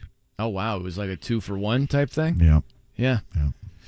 That's nice. Tiffany did not have lasers shooting out of her coat or pants. You still probably like that song, I would imagine, right? No. Think we're alone now? Nope. I don't believe you at all. I had a crush Jimmy, on you her. got a polygraph over there? Mm-hmm. Can we hook him up? How about Jimmy Content Cook? I like that. Jimmy has, it's like an internal clock. With a K, so just Jimmy K. Right? Like it's like the quarterback, he knows he's got to get rid of the ball. He got the internal clock. That's how Jimmy Content Cook is. Jimmy K. With steering us back like an Australian shepherd toward content. You're welcome. 240 lasers embedded along the seams of the arms and main body of the jacket. My Lord. 240. 240 lasers. Yes. It's a lot of lasers right there. How much do you think that jacket costs? Thousands. Probably as much as Jerry's World, but sure, it's pretty expensive. Do you go Jerry's World or Jerry World? Because I've heard both. I go Jerry's World with an S. It's his ownership. I like Jerry World. Do you? Some of the locals go singular. Is that right? Yeah. Jimmy? Okay, final break the tie. I go Jerry World. You go Jerry World. Sounds more like a place, like a Mecca versus just Jerry's World. It's not I don't know. Disney's land. Yeah. You know? That's a good point. Right? I might change my stance. Jimmy, do you go Sammy Hagar or David Lee Roth? I'm gonna get off this, but where do you stand? Much like Joel, I really don't stand. Listen, I've bobbed my head to jump. I've bobbed my head to right now before, so I don't know. I don't know. Jimmy and Joel, same generation. Anybody below 40, they won't take a stance on anything. Well, I'm not going to take a stance that I'm not passionate about. I don't care. You don't have to be passionate. I'm not passionate about either one of them. You clearly are pretty passionate about I've got a Sammy problem with Hagar. people that say David Lee Roth is better than Sammy Hagar with Van Halen. I just adamantly disagree. I'm going to take a stance. What's another example of, I don't know, something? Two different singers, a different band? Like, I would have an opinion on pretty much anything. Yeah, exactly. Well, let's start with Pearl Jam or somebody else. Pearl Jam or Stone Temple Pilots? I would go slightly Pearl Jam. They have a better catalog of songs, but for a brief period of time, I'll put it like this. STP, a little bit like Terrell Davis, the former Broncos running back. Yeah. Great, but only about a 4-year career. You know, Eddie Vedder and the Pearl Jam guys, longer shelf life. Huge basketball guys. Their not original, but the start of their band was Mookie Blaylock. Yeah, that's right. That was the name of their band. That's right. Yeah. Their album 10 is Mookie Blaylock's number. That's hilarious. They loved Mookie Blaylock, former Hooper. You're right, yeah. So I know a little about music. Shout out Oklahoma, right? Yes. Mookie and Stacey King. Yep. That's a good squad. You remember when I don't know who it was, if it was Stacey or somebody else, but they were celebrating. It's probably going to the Final Four. They stood on top of the rim. Yep. You remember that? I do. Billy Tubbs told him to get down from there. You're going to break your neck. Get down from there. We got a Final Four. Yeah, we got to play. That's a trivia question. Who were the two players on top of the rim? And bonus, who told him to get the hell down from there? We got to find that out before the show ends. Got to find that out. By the way, Dane, are you Team Tank for the Pacers? I'm all about the long-term vision over here. It doesn't make any sense to win these games at the end. Lose out, have as many ping-pong balls as possible. I hate to say the word tank. I'm for team maintain the ping-pong balls in our favor. But let's end on a positive note. Let's make sure everybody's healthy. Let's make sure we're trying to win some games, keeping everybody healthy. I read today it's not load management, it's injury management, injury maintenance. Oh, yeah, okay. We got to get rid of that word and like management maintenance. Let's just bag it. Bad connotations. By the way, the guy that I sat next to at the Pacers game who said I looked like Rob Pelinka, his other line, which was way better, Luka had a beautiful scoop shot. Finger roll. Oh, it was tremendous. But he yelled out, "We didn't pay to see Nemhart." He's like, "We want to see it. We want to see some razzle dazzle over it. We didn't pay to see Nemhart." Said that to you, Pelinka. I have any say. Yelled it out into the atmosphere. Did you start playing the role of Pelinka? No, I didn't. Hey, how you doing, Rob Pelinka? Cool. What are you doing all the way up here in these rafters, Pelinka, GM of the Lakers? It was just so funny. He glanced at me. He's like, "You look like Rob Pelinka." And that was it. That was the whole conversation. Just low key here, scouting these teams, scouting the Mavs in case we make the playoffs in LA. What would be your response if the guy next to you said, "Hey, Dane, you look like Rob Pelinka"? I'd probably own it. You'd just be like, "What? Thank you." I mean, if they just said, "Hey, you look," I'd probably be Rob Pelinka then, just to have some fun. Are you going to commit to Austin Reeves and kick LeBron to the curb over there, the Lakers personnel guy? Yeah, I probably would not. I'd duck that question a little bit. But I'd talk about my relationship with Magic and Jerry West and Phil Jackson, all those guys. Jeannie Buss. Yeah. I'd own it. You watched the Lakers show? What was it? Lake Show? Oh, yeah. Showtime? Did you watch that? Yeah, it was great. You liked it? I thought Jerry West, the guy that, I forget the guy's name, Bad Radio, whatever his name, the guy that played Jerry West was the whole show. He was that good. Yeah. And I know that made the real Jerry West angry. Yeah. But, man, I'd like to hang out with that Jerry West. He seemed a lot more fun. Oh, he was fun. He seemed almost like the David Lee Roth version. Yeah, yeah. And in actuality, more Sammy. Right. Yeah, David Lee Roth wears a lot of pink, a lot of flowery stuff. Hagar's going jeans and a flannel. That's a man's man. By the way, I'm thinking about 3 teams here coming up. Cowboys, Jets, and the Colts. Okay. We're going to blend all those together. And I have a key question to ask you and everybody listening. Key question on the way. I'm Brian No. He's Dane Fife. It's 93.5 and 107.5 The Fan. Indianapolis is under attack, at war with rampant crime, drugs, and homelessness. But Mayor Hogsett is unwilling to join the fight. In fact, under Mayor Hogsett, Indianapolis now has a murder rate higher than Chicago. Do you feel safe knowing that? But Jefferson Shreve is ready to take back Indianapolis. Jefferson Shreve will put more cops on the street and give them the support they need. We don't have to live like this. Jefferson Shreve is ready to rebuild, restore, and reimagine Indianapolis. He's a winner in business, so he knows how to lead a team to turn things around. No more empty talk. It's time for action. Because another term for Mayor Hogsett is another 4 years of the same problems, only worse. This may send Hogsett a message. Vote for Jefferson Shreve for a change. Paid for by Shreve for Mayor. Hey, it's JMV. Here's something that we absolutely love. It's our outdoor living spaces. And as the temperatures get warmer and we want to be outside even more, you look at your back deck and you wonder what you need to do to make it its most comfortable and to look its best. And I have the answer. It's Premier Deck Coating. I use Premier Deck Coating because I love my back deck. It repels moisture, scratch resistant, and it's offered in virtually any color imaginable. You will absolutely love the way that it looks, and with a 10-year guarantee, you don't have to worry about staining or painting every year or so. Think about the money you're going to save to make your outdoor living space look and feel fantastic. Premier Deck Coating can also do fences and pergolas, too. For a free quote, call 317-696-4071. 317-696-4071. Online, premierdeckcoating.com today.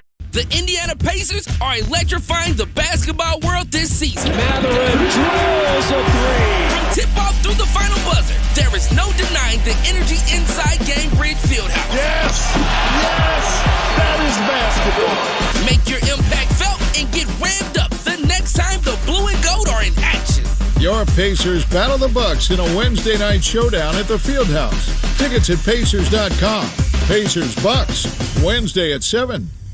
We've all dealt with a company who doesn't make you a priority. They have uninterested service reps, struggle to get someone out to your house, and have a lack of interest in your project. At Indy Decorative Concrete, we are invested in each of our customers and strive to make the project effortless from start to finish. We are a family that continues to grow, and we want you to be a part of it. We are big enough to service, but small enough to care. Indy Decorative Concrete, the patio experts, changing the way Indy thinks about concrete. Shop Grand Appliance for the lowest prices and up to 15% off on high-performance appliance brands like Samsung. Visit grandappliance.com for complete details. Grand Appliance, the appliance experts since 1930. The Ride with JMV. Ball State head coach Michael Lewis joins us. I was kind of curious, how do you handle the transfer portal? For us, I think we got to learn how to navigate it to best build a roster here at Ball State to be competitive year in and year out. So we're in there looking for players that fit our program, and then obviously we've got somebody in there that we're trying to help chase their dream of playing college basketball at the highest level. The Ride with JMV. Weekdays 3 till 6 on 93.5 and 107.5. The Fan.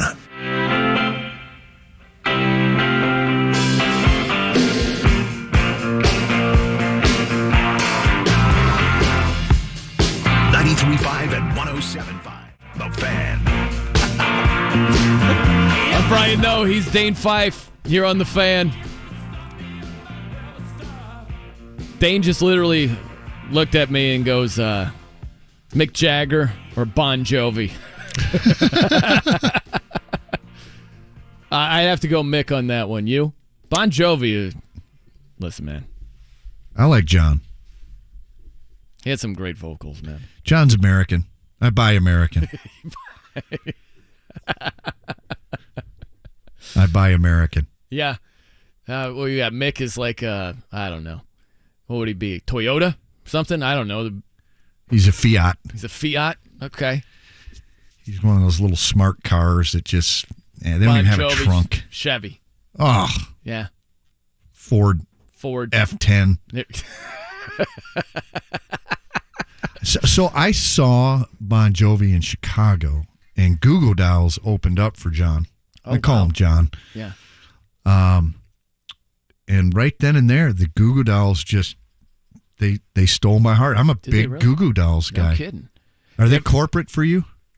Nah. Buffalo. No, I don't think they've got a couple of it's on. You got some jams. Are you kidding me? Now you've really made me mad. Okay. John anyway. Bon Jovi, Jon, right?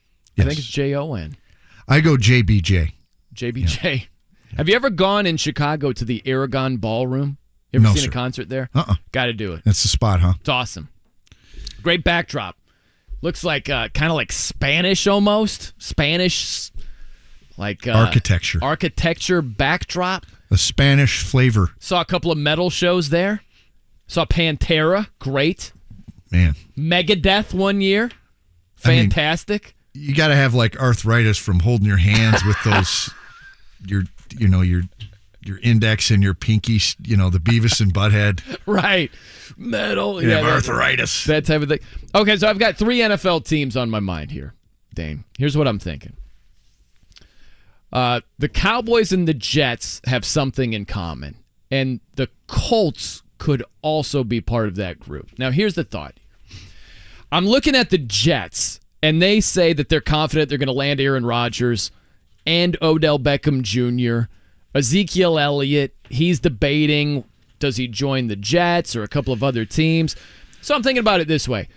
The Jets are a lot like the Cowboys, meaning they try to be good, but they also want to be relevant. They also want the headlines. They want to be interesting. Not every team operates that way. And so the question becomes, if you aren't great in terms of winning, do you want to at least be interesting? Kind of like David Lee Roth. Would you rather be fun? Right? Yeah, he's no good, but, the leather frayed pants. I kind of set myself up for that. You did. Yeah. So the question with the Colts is, you want to be good. Everybody does. Right. But if you're not one of the top teams, do you at least want to be interesting? Do you want to be entertaining? Yeah. Do you want to win the press conference? So if the answer to that question is yes, then Lamar Jackson's your guy. Yeah. Right? Like, Lamar is interesting. He's entertaining. Your team would be talked about like crazy. You would hope that you would be good also, that you'd be competing for a Super Bowl and hopefully win one. But if not, worst case scenario is you're still top of mind. You're still talked about. You're still relevant. So when you think about it from that perspective, kind of interesting to kind of broaden it beyond just wins, and you're looking at relevance. Well, I think I alluded to it earlier. The Colts are about results. The Colts are about winning. The Colts are about culture. And I think the Pacers are too. Your two major league franchises. That I don't think the Colts or the Pacers are interested in winning press conferences. The Jets are. Mm-hmm. the Cowboys. I think they're somewhere in the middle. Oh, my gosh. The Cowboys are leading the charge with Jerry Jones. Right, but they also kind of win games. Like the Jets have been so irrelevant for so long. Right. Have they been irrelevant since Broadway Joe and his lounge chair and his chest hair that was longer than, Bon Jovi's hair in the 80s? I mean, Broadway Joe's chest hair. John Bon Jovi's "You Give Love a Bad Name." That hair, David Lee Roth. Yeah, he had some long hair, long hair, and crazy chest hair. Yeah, he had some. I think some of that stuff might have been lab grown. That's gnarly. Chest hair. Chia Pet over there. We should get him on the show. Oh, that'd be great. See if he still got it. That would be a chest outstanding. hair. See if he's still got the chest hair. But I'm not advocating for the Colts to, hey, guys, let's be interesting. Win the press conference. Let's be relevant in some form or fashion. The interesting part to me, though, is if you're interested in being relevant, in being a talking point, which the Cowboys clearly are, which the Jets are also in that market, competing against the Giants. They're the little brother. They want to be relevant. They want to have the back cover of the Post, or they want to be talked about. I don't think that means that you're not in it to win. I think it can be both, but there's this misperception, I believe, that the Cowboys, their priorities are in the wrong spot. They're just trying to be relevant. They're not really even trying to win. No, they're trying like crazy to win. Well, they're trying to do both. Right. Yeah. I don't think that's all bad. Now, you could look at it and say sometimes doing things in the name of being relevant gets in the way of winning. You're creating some challenges for yourself, like putting hurdles in front of yourself with some of the side show stuff that Jerry does. I totally buy that. But I think there's a misperception that if you care about being entertaining and relevant, that you don't care about winning. I don't think that's automatically true at all. I think you do that if you're a Lions organization like they did with Hard Knocks this summer. It changed a lot of opinions. Current opinions about the Detroit Lions. I don't know if it changed yours or JCook's at the JCook, but that is a scenario where you've never been good, and you're trying to change some opinions and get people excited. The Jets already have their fan base, and it's growing and it's not going to stop, and it's a huge market. Jets fans are probably in the NFL standards are probably some of the most delusional fans on the planet. And they always will be. And I think because the Jets never win. They never win. But their they've had that. They're hanging on to the Joe Namath days, I suppose. Where the Cowboys fans, they give you enough. The Cowboys give you enough to wet your whistle. Think about this, too. And they have a history. Absolutely. Powerful history. Yeah. Haven't won a Super Bowl since the 95 season. Big Troy. Been a long haul. But they give you enough to wet your whistle. They give you a lot. And that's the interesting part is go back with the Jets. Like you're saying, they haven't been good for a long, long time. Yep. And one of the more memorable seasons is when Brett Favre was there. Yep. They started off, I think, 8-3, fizzled out, didn't work out. But they had hope. They were relevant. They were entertaining. The worst part is the double whammy of not being good and also not being relevant or entertaining. Right. Yeah, I think that's a double-edged sword, too. I mean, because when you become relevant or entertaining, then you create the hype that people are thinking you're going to win, and they get even more pissed off. Right. Like when I think of the Jets, I think of Rex Ryan's feet. I think of Vinny Testaverde. I think of Mark Sanchez in the butt fumble. There you go, yeah. And then I think of Joe Namath's chest hair. And it was really long. Those are storylines. Right. Memorable storylines. I don't think of trophies. I think of Mark Sanchez eating the hot dog on the sideline. Yep. Remember that? Yeah, it looked good. I mean, that was a good-looking dog. It looked tasty. Prefer maybe a little more relish, but... I just go straight ketchup. Yeah. I know it's controversial. It should be. It is. It's not controversial at all. How did that become... It's crazy. I know. Jimmy? You? What do you do, Jimmy? Go ketchup. That's it. There you go. So generic. It's delicious. No mustard, no relish? No, unnecessary. Boo. The Colts are a franchise. They to me, they're a very good, well-run franchise. They're in a small market. It's hard to get top-tier talent, regardless of what anyone says. And they're going to get the right fits. They're not going to waste time on winning the press conference. Hey, man, there are a lot of teams that are like that. And there are teams that haven't been winning and aren't relevant either. That's what I hate. Is like Lions. The Carolina Panthers. They're just there. Yeah. They're just kind of there. And they made a bold move to go up to number 1. They're going to be relevant. They're going to be a talking point, good or bad, making a move like that. I think that's interesting. And look, sometimes people will hear this and be like, what is this guy talking about?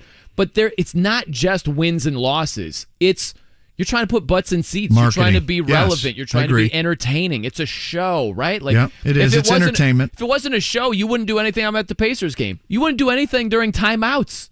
You wouldn't have Rob Pelinka in the stands, just a random in the stands. It's just all about the game. You're right. It is the entertainment business, especially at the pro level. Boomers riding a tricycle. You've got halftime entertainment. It's all entertainment. Yep, it is. You're right. You are right. Gosh, that's quite a hype machine. You got to set that bar higher every year. That okay, last year we were supposed to win the Super Bowl. This year, we got to go undefeated. We should be the 70 what Dolphins? 72 Dolphins. Larry Zonka. Yeah. Man, that's quite a bar that you have to, quite a hurdle. Yeah. You got to get that hurdle gets higher and higher. I mean, and hey, who's to say if the Colts, and I don't think they're going to end up with Lamar, but who's to say that whatever rookie quarterback they draft isn't completely compelling and it makes you relevant, makes you entertaining?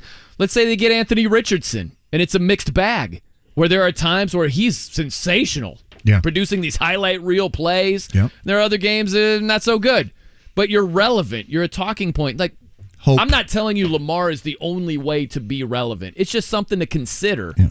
Where if you wanted to be relevant, that guarantees you are, and then maybe you're also winning on top as well. I think you're setting the bar way too high, and I think you're taking a bigger risk. I take Richardson over Levis, JMV, Richardson over Levis, and I establish hope for the future. I'm Team Levis. I think Levis being completely undersold over here. I'm Team Richardson. If the Colts are so lucky to land Levis, I think it'd be a big deal. But I don't know. It's kind of like a nuanced take. I'm just thinking, if you want to be like the Cowboys, if you want to be like the Jets. Johnny Caveat over here. I'm saying Lamar is attractive for that. With all that being said, I'm not advocating for the Colts to do that. I'm just saying it's one of the things you got to kick around for a second. You know what I say? Read the tea leaves. Nobody else wants the guy. It doesn't seem like it. Nobody wants him. I mean, the Commanders just said, nah, we're good with Sam Howell and Jacoby Brissett. We're fine. I don't know that Dan Snyder's my benchmark for good decision making, but I mean, if that's what we're going to run with, that's fine. I'm just telling you, that's what teams are saying. I mean, look, we're not in these negotiations. Pete Carroll's we're good. And I appreciate the honesty with Carroll. They also don't really have the assets to make that happen, considering what they just paid for Geno Smith. But I like the honesty, being forthright. Hey, we're not interested. That's fine. We also don't know officially what he's asking for still, because he keeps saying, like Joel said, the guaranteed's really not a big deal for me. When this whole started, that's what we thought it was. It's because Deshaun Watson got that fully guaranteed contract. That's what Lamar wants. If that's what he's asking for, I totally get why nobody's interested, because there's injury history there. And again, I'm phrasing this carefully because I don't want you to mishear me, and you haven't to this point. I don't think there's league-wide collusion going on, but I do think there is a belief among each individual owner. I don't really want to get into this process of giving guaranteed money to quarterbacks at that high of an evaluation. They clearly don't, but here's the deal. The next part of that is they all would if they thought it was worth it. They don't think it's worth it with Lamar. That's the bottom line. But that's never been done prior to Watson last year, and only one owner did it, and it was the Haslams because they're nuts. Not for 5 years. Kirk Cousins did get his 3 Fair. year. Fair. I like the 3 years. Yeah, got the 3 year fully guaranteed. But yeah, I get why team owners don't want to get in the business of fully guaranteed deals for top-end quarterbacks or high-priced quarterbacks, however you want to say it. I get they don't want to do that, but they all would if they thought it was worth it, if they thought they were going to win Super Bowls. They all would be lining up I'd agree with to that. give the next Deshaun Watson deal. They just don't, at the heart of the matter, they don't believe that Lamar is going to do worth that. it. Yeah. They don't believe that. And that's not collusion. That's just, for It's me, a lot of freaking 2 + money. 2 = 4. He's been banged up. His numbers are dipping. His playoff numbers stink. And we're going to pay him guaranteed money to the point of $230 million? Really? That's crazy. Crazy talk right there. I might have some crazy talk for you next, Dave. Let's go. Sometimes the truth is not fun. I might have the ultimate example of that for you right around the corner. I'm Brian Noe. He's Dane Fife. It's 93.5 and 107.5 The Fan. Why does We Grow Hair Indy have the best hair transplant results? Because they have the best technology. And I'm living proof of it. Hey, this is JMV. We Grow Hair Indy has the technology that restored both my bald spot in my crown area and PRP to keep my hairline and non-transplanted hair looking good. This year, they can restore your bald spot and your hairline. Call 317-522-2995. 317-522-2995. Here's Darren Andrews to explain. Having that strong hairline again completely changes the way you see yourself. It makes a huge difference. A lot of people think the crown cannot be transplanted. It's actually an area of specialty for us with our multi-unit hair grafting. My hair is going to grow the rest of my life, and that's exactly what I want. Call 317-522-2995 to schedule your free evaluation. That's 317-522-2995, and check out my results at WeGrowHairIndy.com, the gold standard in hair restoration. Hey, it's Big Joe for your trusted local independent American Standard heating and air conditioning dealer, Reinhardt Heating and Cooling. Owner Danny Reinhardt says putting his kids in charge of more of the day-to-day operations of the business was the plan all along. It makes me really proud that I know that I can turn it over to my family and they can take care of things, and I've got all the confidence in the world in them. And that's the legacy I'm proud to leave. A great family-owned business, Reinhardt Heating and Cooling. 317-745-4526. Reinhardt's your trusted local independent American Standard dealer. A new career offers new beginnings and unlimited opportunities. Begin your career with Eskenazi Health, ranked as Indiana's top hospital for community benefit by the Lown Institute. At Eskenazi Health, our patients are treated with compassion and skill. That's why Eskenazi Health is looking for professionals who share our mission and have a passion for serving their community. Enjoy excellent benefits, competitive pay, and unwavering leadership support. Learn more about Eskenazi Health careers at eskenazihealth.edu/careers. It's the Jack Daniels Small Ball Pop-A-Shot Finals. $1,000 cash will be awarded to the champion. You can still compete at the final event, Thursday, March 30th from 6 to 8 p.m. at the Northside District Tap. For more info, log on to 1075thefan.com. JMV here for Get 'em Associates. 2023 is going to be that year for that custom remodel. So you stayed in your home during the housing boom or bought that home knowing you wanted to make that one change. Jason Get 'em and his team will provide a consultation about your custom remodel, interior and exterior, kitchens and baths, screen porches, and more. That's Get 'em Associates. 35 years of experience serving Central Indiana. Check their Google reviews and find them online. That's getem.com, GETTUM.com. Tell them JMV sent you. The NTT IndyCar Series returns to action at Texas Motor Speedway, Sunday morning at 11:30 on 93.5 and 107.5 The Fan.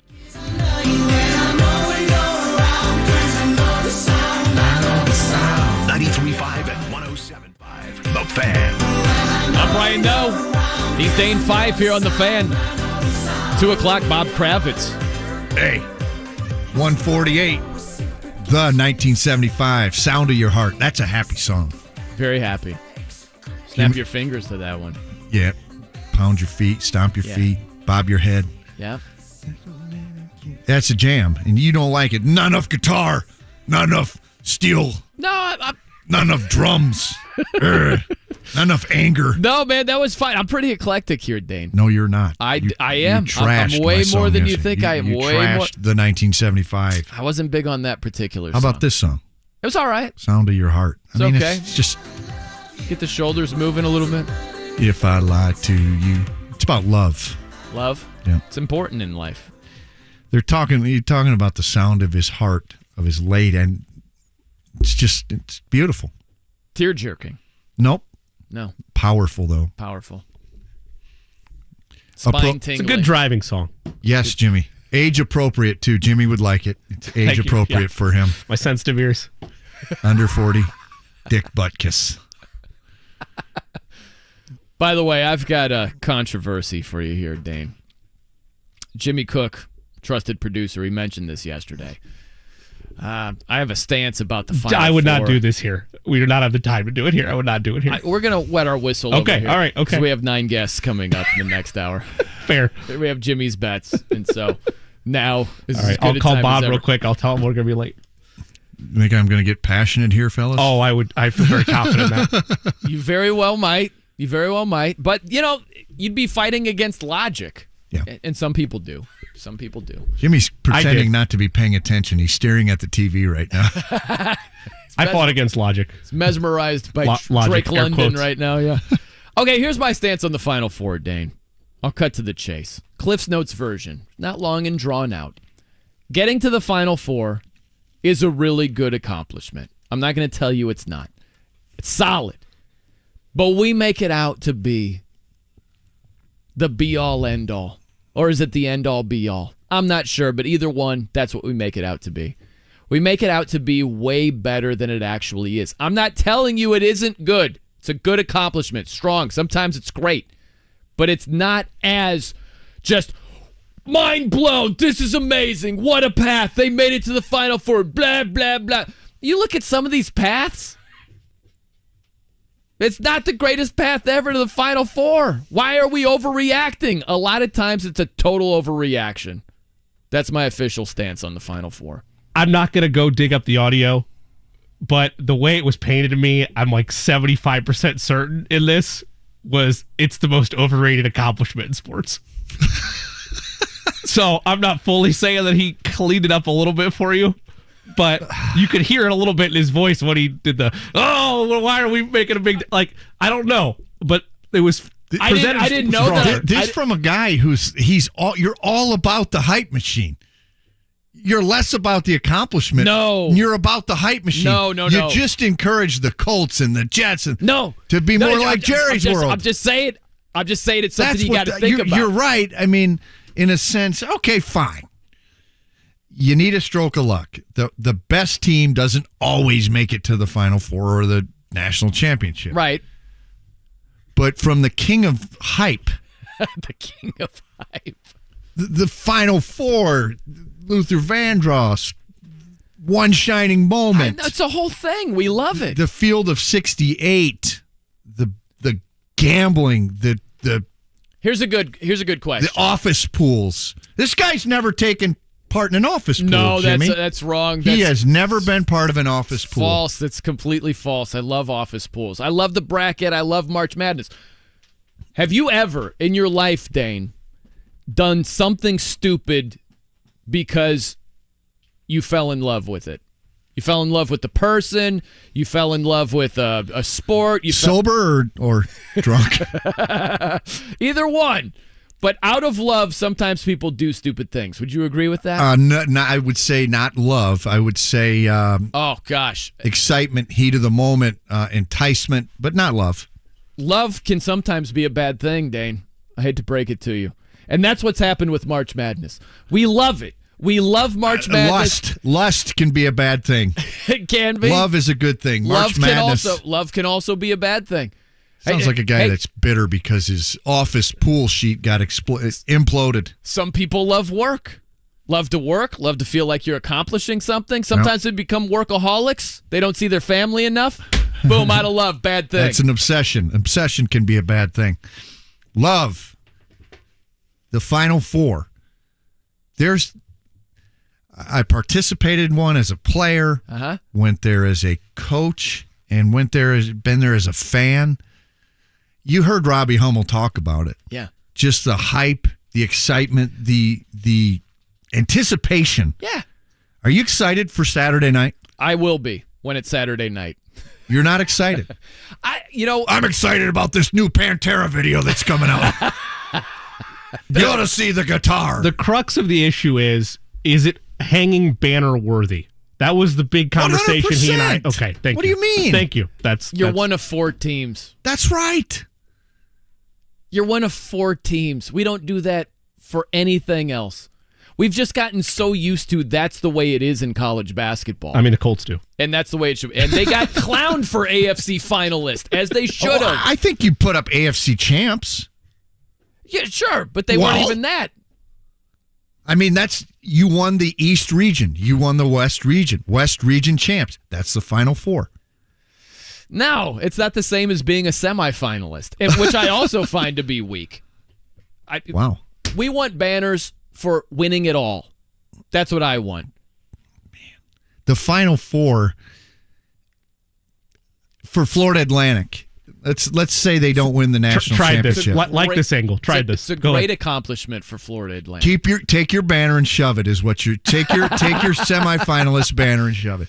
Take your East region winner and shove it. No, not all teams are created equal. For Florida Atlantic, great accomplishment. Special. Okay. It's the Brian No exemption. For a blue blood that's won rings, that's won titles. No, being one of 4 teams. Not impressed. Michigan State hangs the Final Fours. You bet they do, pal. Indiana doesn't, though, right? Indiana does. They do.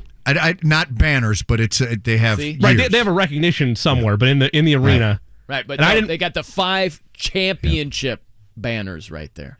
I'll say this: they have 5 stars on the shorts due to winning it all. The national not championship just Final banner Four appearances.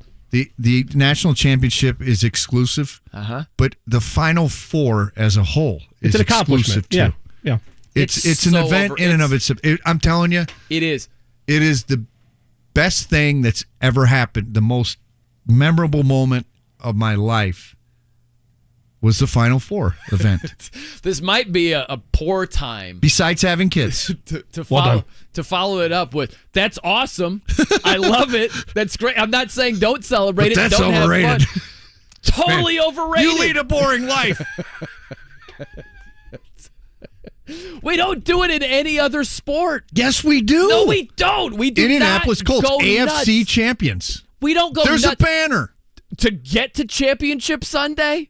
To East lose, region champions. They got crushed for putting AFC finalists up they there. also finalists is one thing. They have finalists is one thing, but you got to find the word champion in there somewhere.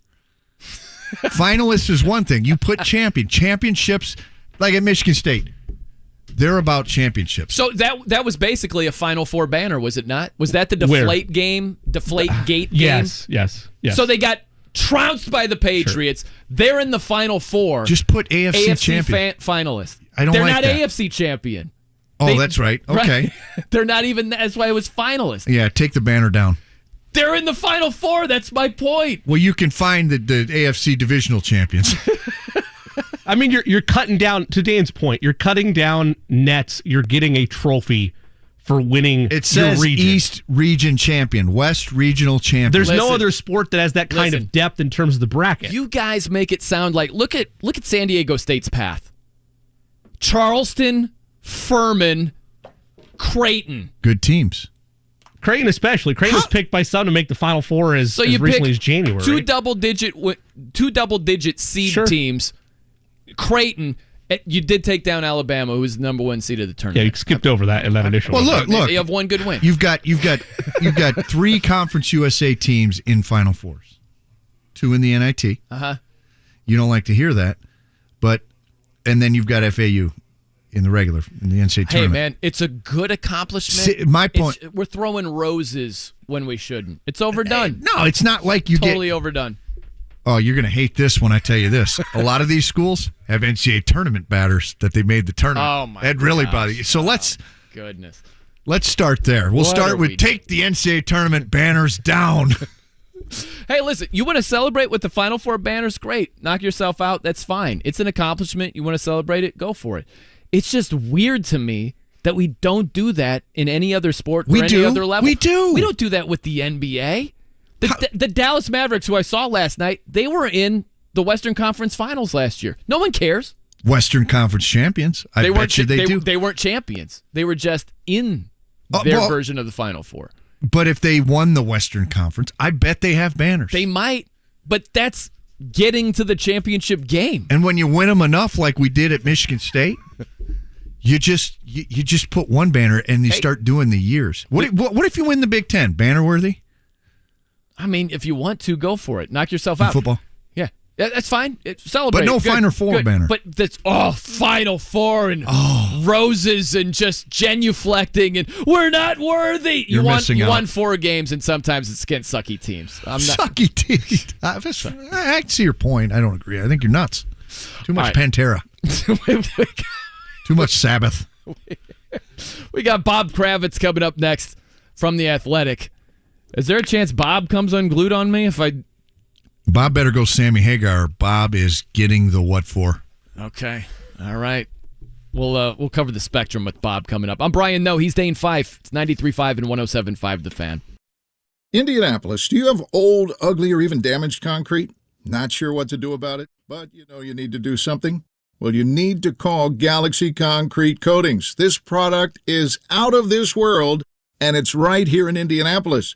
And just in time to give your concrete floors a transformation. Galaxy Concrete Coatings is 4 times stronger than epoxy. It's designed to not only work on your garage floor, but you can use it on driveways, walkways, around your pool or patio, commercial or residential. And it's UV resistant, which means it will not yellow.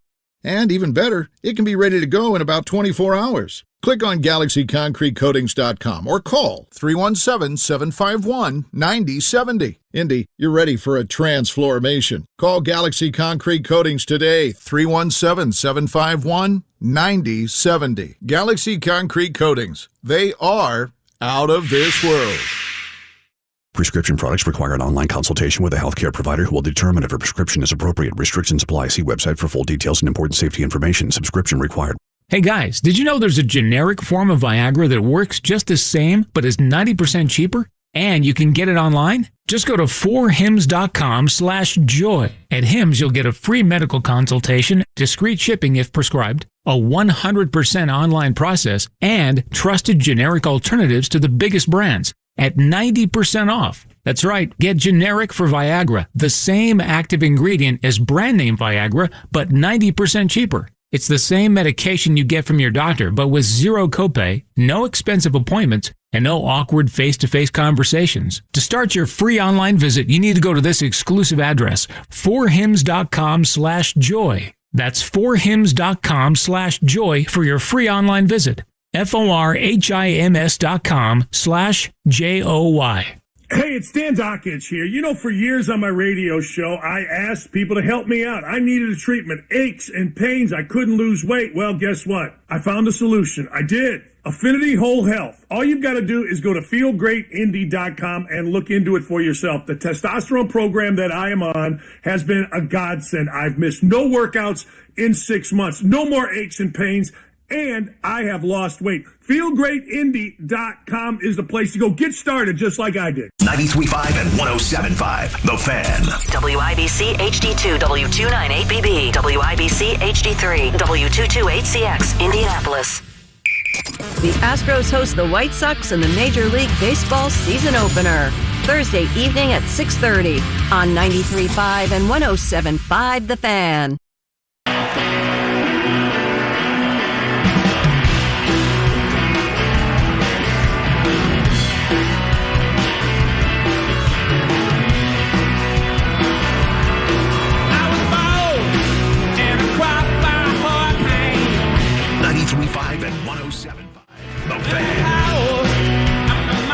Like Sammy Hagar, corporate like that. Brian, no, Dane Fife with you here on The Fan. I give you credit, though, Dane. You do a great job of not throwing a hissy fit if you disagree with something. I'm upset inside. I've learned to channel my anger. I'm going to go listen to some Pantera. Let it all out. What's your favorite Pantera song? I don't know one song that Pantera sang. That's not true. That's not true. I bet you do, and you don't even know it. Throw it at me. I bet you know Walk. I play it at games a lot. Probably know that song. I don't know. All right, we got Bob Kravitz. Kravitz on the line with us, columnist for The Athletic. Should we ask him about Pantera or Van Halen? What do you think, Dave? Let's settle the score. Settle the score? Bob's a man's man. Bob, yeah. We've been weaving this in throughout the show here, man. Okay.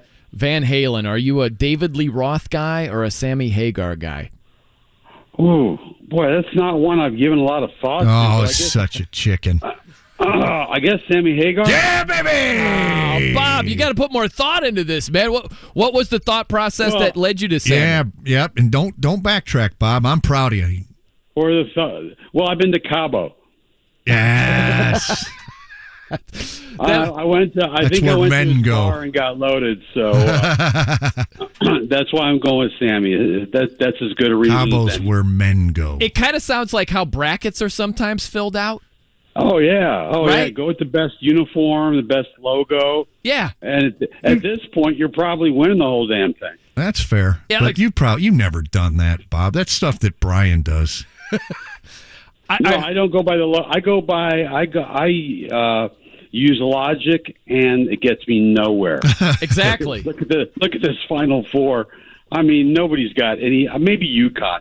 Maybe some people have UConn, but hell, man, my bracket looks like a Rorschach test right now. It's brutal. Greeny, right before us, Mike Greenberg was talking about someone was leading their office pool because she went with Miami because there's a popular social media influencer that went to Miami, so that's why she took Miami. Okay. And then she went with UConn because she watches First Take, and Molly Karam went to UConn, and she's going to end up winning the pool. Well, I think Greeny's... that makes perfect sense. Exactly, right? I think she's lying because I think, personally, she doesn't want to give her secret away. Her formula. No, I think that's exactly what her formula is. I went with Texas, and I was sitting pretty until they decided not to score in the last 5 minutes. I know. I had Texas in the Final Four, and it did not come out well. I'm convinced with this tournament, the more you know, the less you know. Yeah. Is that exciting for you, though, Bob? You know, but you just don't know. What's that? You like it more that way? Like the keep you guessing tournament? I didn't see this coming type tournament? I was reading a story in The Athletic about how the ratings are probably going to be rock bottom on this Final Four.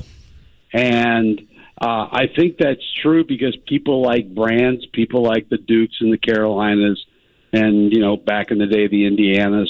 But, I find this totally fascinating. And I'm curious, Miami was really built with the NIL. And I'm curious how many of the other teams have a big NIL influence. Because I wonder if we're seeing a kind of a changing of the guard here. Seriously, I mean, I agree. Nigel Pack, Isaiah Wong, this Ruiz guy who's kind of their sugar daddy, has taken the nose for these people. I need a sugar daddy. Darn it! I think we all do. We all do. Sugar mama, that'd be cool. That's a good point. My wife might not go for it. Mine though. either. Hey, Bob. I'm thinking about your thought of how many teams were influenced to what impact has NIL had on each of these teams. UConn, not really. Florida Atlantic, not really. And I don't think San Diego State would be the one I'm not sure on. Yeah, I'm not either. But clearly, Miami has gone hard and heavy into it. And, it's weird. We hold our noses when it comes to NIL. But the fact of the matter is both Zach, and Edie, and Trace Jackson Davis made almost $1 million last year through the NIL. We just need, I think, at this point, to accept that this is the way it's going to be. What strikes me, guys, is I thought that the powerful teams would get more powerful because of the NIL. But, and maybe this is a one-year anomaly, you look at this Final Four, and there are no power brand teams. It's all kind of the nouveau riche who got into this Final Four. I mean, these are teams that have never been there before, so except for UConn. So I wonder if the NIL is having the exact opposite impact that we all thought it would. I don't know. Well, think about this, Bob, because you've got COVID fifth year, COVID 6th year seniors. Right. I think that's played a major role in it. I do too. But I do too. And then to your point on, has NIL impacted, not just the big guys, but the smaller pro. I think when it all shakes out and, the government gets involved and legislation's put in to, keep everything under control, so to speak. I do think the rich in the end will get richer and the poor will get poorer, in a sense that the blue bloods, so to speak, these programs with not only huge fan bases but massive alumni bases, yes, will continue to dominate. Yeah, I agree, and I thought that's the way it was going to go. I think this is probably a 1-year blip. A lot like David Lee Roth and Jump, a one-hit wonder. False. One-hit wonder, exactly. But they're no Pantera. There you go, Bob. I like that. That's good. Bob is my soulmate. You know. Oh God, I need to get a new soul. Oh, come on.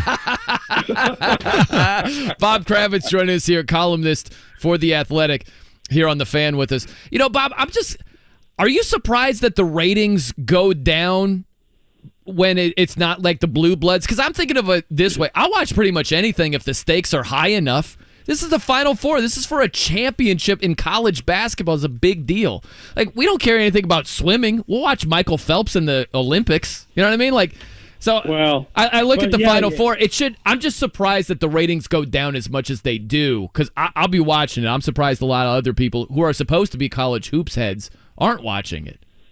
The truth of the matter is, for fans who are not hardcore, and we're hardcore, but for fans who are not hardcore, they want brands. They want the Yankees. They want the Cowboys. They want the New York Rangers. Whoever, they want brands. Playing for championships. You look at back in the days when the San Antonio Spurs were winning all those championships. The ratings were abysmal. Why? Small market, a great team, but not an exciting team. People love stars. I would bet you that the women are going to have some of their best ratings ever. I'm not going to say they're going to do better than the men, but speaking for myself, I'm more excited to see the women's Final Four and a possibility of Caitlin Clark against Aaliyah Boston. UConn, or what schools am I thinking? South Carolina and Iowa. Than I am this men's Final Four. I mean, I'll watch both because I'm a sick human being, but I vouch for that. Absolutely. I just think people like brands. I think it's simple as that. How about all this Lamar Jackson talk? I've been watching. How about it? Yeah, Marcus Spears on ESPN. He's predicting he ends up with the Colts. Some other people are predicting the same thing. What do you think about all that, Bob?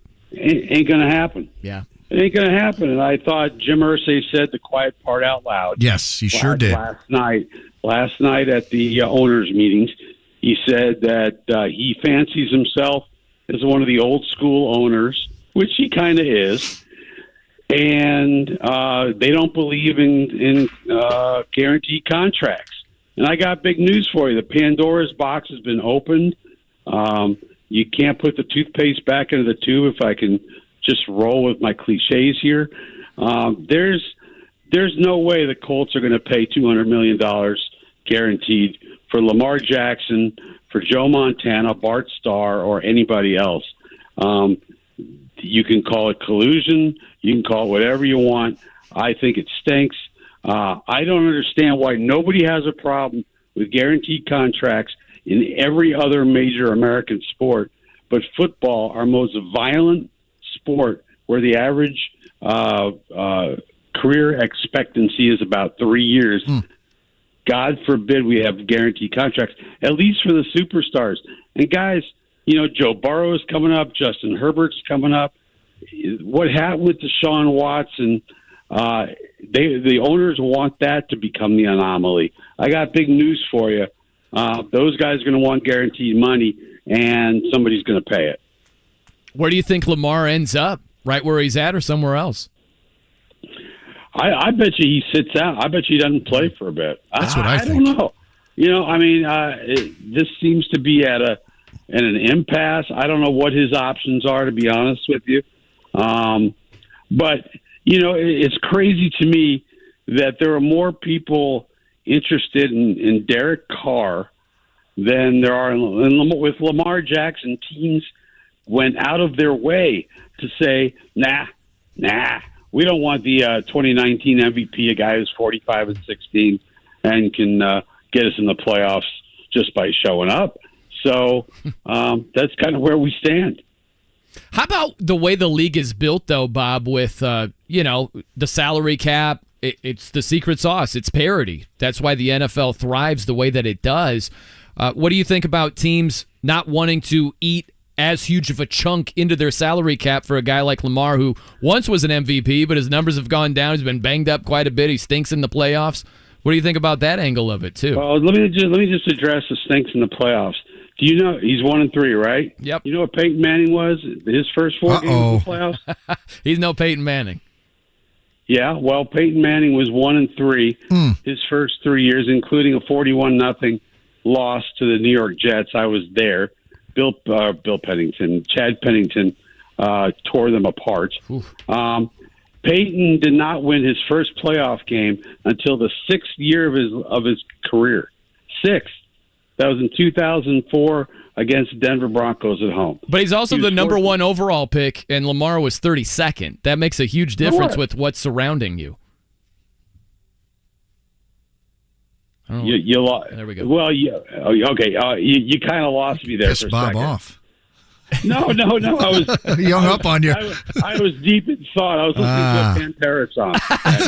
It's thought-provoking music. Yeah. Ugh. No, Peyton came in with a team that was 3-13 the first year. Right. They're 13-3 the second year. I'm not sure I'm following your argument. No, I'm saying that it matters. If you're the number 1 overall pick, you're going to be surrounded by less talent for years compared to a guy who was the 32nd overall pick. Yeah, Marvin Harrison, Edgerrin James. Yeah, eventually. Not for a little while. Marvin was there when he got there. Edgerrin they drafted him in his second year when they went 13-3. The other argument I hear is, well, you're going to pay this guy all this money and you'll have nothing left over for the rest of your team. Peyton Manning was the highest paid quarterback in the NFL for how many years? And somehow they still were able to afford Reggie Wayne, Marvin Harrison, Bob Sanders, and Edgerrin. The list goes on. Dwight Freeney, Robert Mathis. The Kansas City Chiefs pay a king's ransom to Patrick Mahomes, and they're doing okay. They seem to find the money to surround him. That's because he's player. Mahomes. He's Mahomes. But no, you're right. Bob, I'm a Lions fan at heart. Go Lions, forward down the field. And Barry Sanders, he's like God to me. Yeah, he is. My thought, I've always viewed the Colts organization as a well-respected organization, well-run, well-operated, not always great. Where do you think the Colts stack up? How are they viewed amongst the league? Where do you think they stack up in terms of the respect they have around the league? Well, I think during the decade of 2000, they were a model franchise, along obviously with the New England Patriots, who always took their lunch money, during the playoffs. But I think last year changed a lot of perceptions, and not for the better. I think the way that Jim Irsay meddled and got way too involved in the day-to-day, mandating that Ellinger play for Matt Ryan and, firing Reich and doing all those things. I think the general perception of the Colts has changed quite a bit just because of the last year. And that's kind of a shame because Jim's been a really good owner. Mm-hmm. He's been a great owner. But I thought last year, for whatever reason, he kind of jumped the shark a little bit. Who wins it all in college hoops, Bob? What do you think? Well, I'd love to see Dusty May and just the whole Indiana connection, Indiana story. I think UConn is the best team I've seen. I'd agree with that, Bob. I mean, they've blown everybody away in this tournament. Who their best player? I'm having was it Walker? Hawkins. I'm sorry. Is a stud. So I think UConn takes it. And if you have a chance, if you read The Athletic, Brendan Quinn has an amazing story about Danny Hurley and his struggles over the years. So check it out. That's cool, man. Nice. Yeah. Are you going to listen to David Lee Roth later today, or make a bad choice and go with Sammy? Maybe Black Flag. Let's get intense. Sammy's a man's man. Take your mind to Cabo and put on some Sammy, Bob. I'll do some tequila and just dance the day away. Just be a man. That is well played, Bob. Hey, man, thanks for the time, Bob. Hope you have a good rest of the day. All right, boys. Take care. Thanks, Bob. Thank you. Bob Kravitz, columnist for The Athletic. Nice. He's awesome. He's fun, man. That was interesting, the Peyton Manning versus Lamar Jackson side-by-side breakdown. You guys were going at it. We were, point counterpoint there for a little bit. We're playing tennis. We're playing... I know Jimmy won't take a stance, but I think Bob won at the end. No. Just Peyton Manning, the highest paid, and they were able to maintain a roster that was pretty good. Okay. Your counter might be that Peyton made those guys who they were. Yeah, absolutely. Not. Well, Peyton Manning. Dwight Freeney. I'm not sure Peyton's an expert pass rusher. Look at initially Jeff Saturday. Where you're at collectively with that roster with Peyton Manning. Look at his first year compared to what Lamar Jackson has had. Lamar Jackson took over midway through the season for Joe Flacco. They made the playoffs his first year. Like the first year he's in there, they're in the playoffs. He played like 7 games. You know what I mean? Like, that's a lot more talent. Notorious good defense. Look, man, notorious. Look right now. Baltimore Ravens, you think defense. Look at the NFL draft right now. The Steelers. You're always going to be in games because you're going to have a defense. Okay, Kravitz Jr. The NFL, every team has talent. It's just a matter of how much talent you have. The Bears have they had the number 1 overall pick because they had the worst record. They've got some guys that are talented. Okay. That is zero. What you just said. Yeah. That every NFL team has talent. They do. Obviously. Right. It's like every team in the NCAA tournament has talent. Or right. They wouldn't it's just a matter of how much do you have. And do you have a QB? Do you got leadership? Do you got play caller? It's a team effort. Okay. I know you would strike me as if in your band it's probably named the Brian No Band. Okay. And basically, I'm traveling. I didn't bring my normal band. I don't want to spend money. You guys provide me a band. Because it's an individual. You're an individual sport guy. Here's what you're doing. You're distracting from main point. You're muddying the waters. You are Dane Muddy Waters. Cook. Muddy Waters. Fife. Excellent band. Great. Excellent actor. Muddy Waters. Singer? Musician. Go ahead. Musician, sorry. Yeah, Muddy. Musician. Blues guy. Yeah. Muddy. Okay. So if we're just looking at Peyton Manning versus Lamar Jackson. Right. If we're looking at it and saying, hey, Lamar Jackson was 1-3 in his first 4 playoff games. Hey, Peyton Manning 1-3 his first 4 playoff games. Okay, those are the similarities. Let's look at the differences. It's more damning for Lamar Jackson to be 1-3 in the playoffs when he's been surrounded by better talent at the beginning of his career. He was a 32nd overall pick. Like, your team is going to be better off. Now, they traded back in there at the tail end. Right. But the Ravens had much more talent when you had Lamar take over as a starting quarterback compared to when Peyton Manning did. Right. That's a big, big difference right there. And so all I'm looking at is if you compare the number 1 team in terms of the draft compared to the last team, look at the Bears. They had the number 1 overall pick before they traded it. Justin Fields is a talented player, right? You've got some pieces on that team that are decent. It's the NFL. You're going to have some guys that can play. Right. So maybe same thing with the Texans, right? It's just you're not surrounded by whoever goes to the Texans. Good example.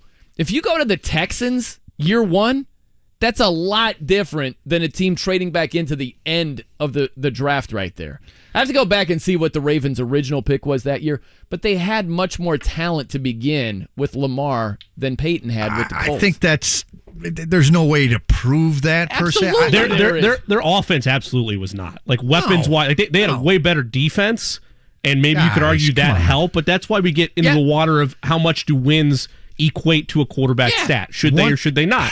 I think they should. One guy can change the outcome pretty quickly. I don't care if it's the NFL or the NBA Absolutely. or whatever. But what you're surrounded by matters too. Well, if you're surrounded by top defense, Ray Lewis was still around. Right. I don't know. Maybe he wasn't. When Lamar first got, I don't think he was. Well, I would agree with that. My point is one guy can make a huge difference in the play of everybody. Tom Brady goes to the Bucs. Okay, what's he doing his first year? Oh, sure. But he's surrounded by a lot of talent. What? What do you mean, what? I don't know. I'm just not sure. I know that they brought in a couple guys, but he takes a team that was in the dumpster. Because they had Jameis Winston, you know? But that's my point. I get it. I get your point. Is Tom Brady was 41, 42. He was your age. He was old. I'm 43.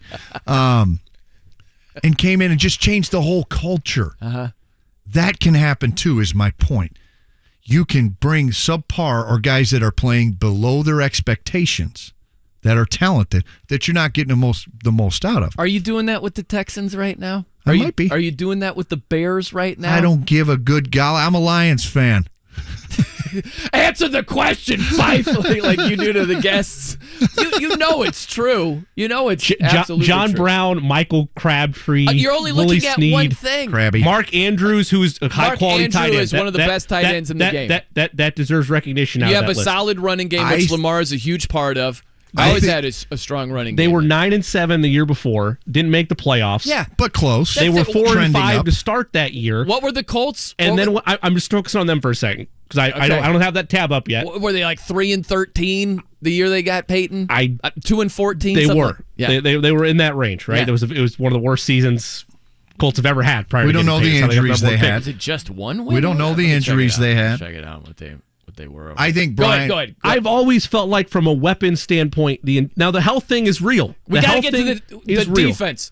The defense that he's had has been really good, especially initially. Sure. It's been in the same echelon to Dane's earlier point about the Steelers, right? There's always a quintessential defensive team. You look at the weapons they've surrounded Lamar Jackson with, particularly at wide receiver. I've never been off the board impressed with what they've had his entirety of his career there, and he's still put up, at times, monster numbers. The larger issue I have with Lamar Jackson is the health. That's something that, sure, correct me if I'm wrong, Peyton didn't really struggle with during the early portions of his career. But the comparison is this. If we're just looking at Lamar and Peyton starting off their playoff careers 1-3, the insinuation is that Lamar Jackson could pop the way Peyton Manning has, right, in his career. That's the insinuation, which, I mean, maybe if he stays upright, but he's had a huge problem doing that, Lamar Jackson.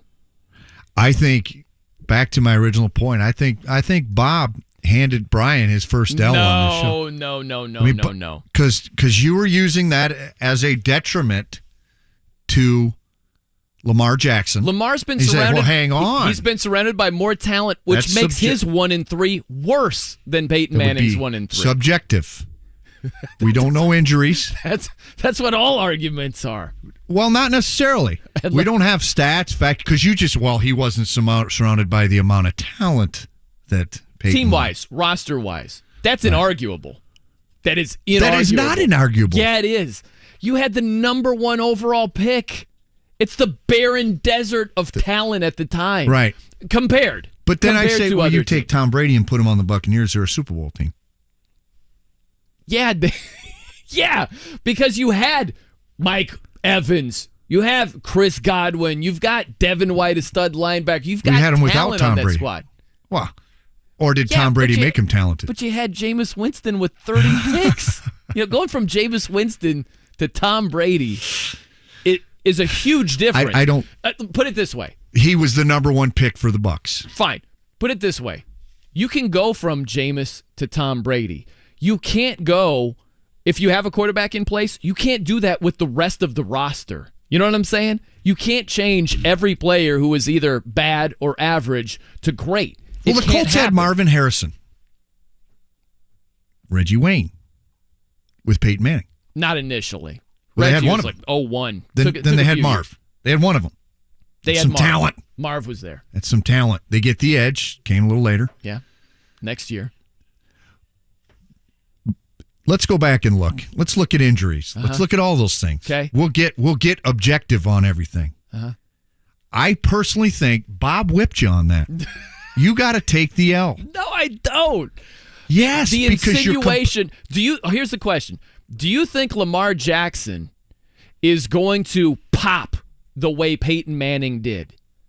Absolutely not. Okay, then you agree with me. No, I don't. I just don't think he's overall a good QB, but I still think that what Bob said. Now, hang on a sec, because you're using it as a detriment. It's the Final Four thing, isn't it? Well, you don't fill it. You don't fill in the gaps that Lamar Jackson started out 1-3 because he was a 32nd pick. They were a 1 seed at home against the Titans and scored 12 points. Well, he didn't have enough talent. Peyton Manning hasn't been awful the same way. Not as awful. No. Then those first 4 playoff games. You got to do some more digging and trust your boy over here. I'm arguing with Bob. Take the L. Okay. We'll visit that at the end of the show, hopefully. We don't have time for your bets here today, Jimmy Cook. What? No, I'm kidding. We got time. All right, coming up next, we got a lot more to do. It's Guest Fest today. We got Matt Norlander. Can we work in a Peyton Manning versus Lamar Jackson talk with Matt? No? I think Nordy'd go for it. Nordy might go for that. We'll talk college basketball mostly, and maybe Peyton versus Lamar, tail of the tape. We'll see what happens. Got to work in Sammy. I'm Brian No. He's Dane Fife. Cook. It's 93.5 and 107.5 The Fan. My name is Ainsley Flannery, and I am the Eastside Volunteer Coordinator for Agape Therapeutic Riding Center, and I nominated Ava Courtney for Jiffy Lube's Drive to Do More Award. And I'm Jiffy Lube owner Jennifer Sanner. At Jiffy Lube, we are rewarding Hoosier volunteers who use their vehicle to do more to make Indiana a better place to live. I'm Ava Courtney. The main thing I enjoy is serving at the barn, being with the horses, and serving my community. By receiving a year's worth of vehicle maintenance, it allows me to continue coming here and can rely on my local Jiffy Lube to make sure my car is running properly. Each month, Jiffy Lube of Indiana provides a volunteer free vehicle maintenance for a year, whether it's someone who delivers smiles and supplies or drives somewhere to serve on site. Jiffy Lube supports local givers who count on their car to do more for Indy, and we love to hear their stories. If you know a volunteer who impacts your community, nominate them today to receive a year's worth of free vehicle maintenance. Click the Do More tab at jiffylubeindiana.com. Nobody cares for you like family. Family Heating and Air.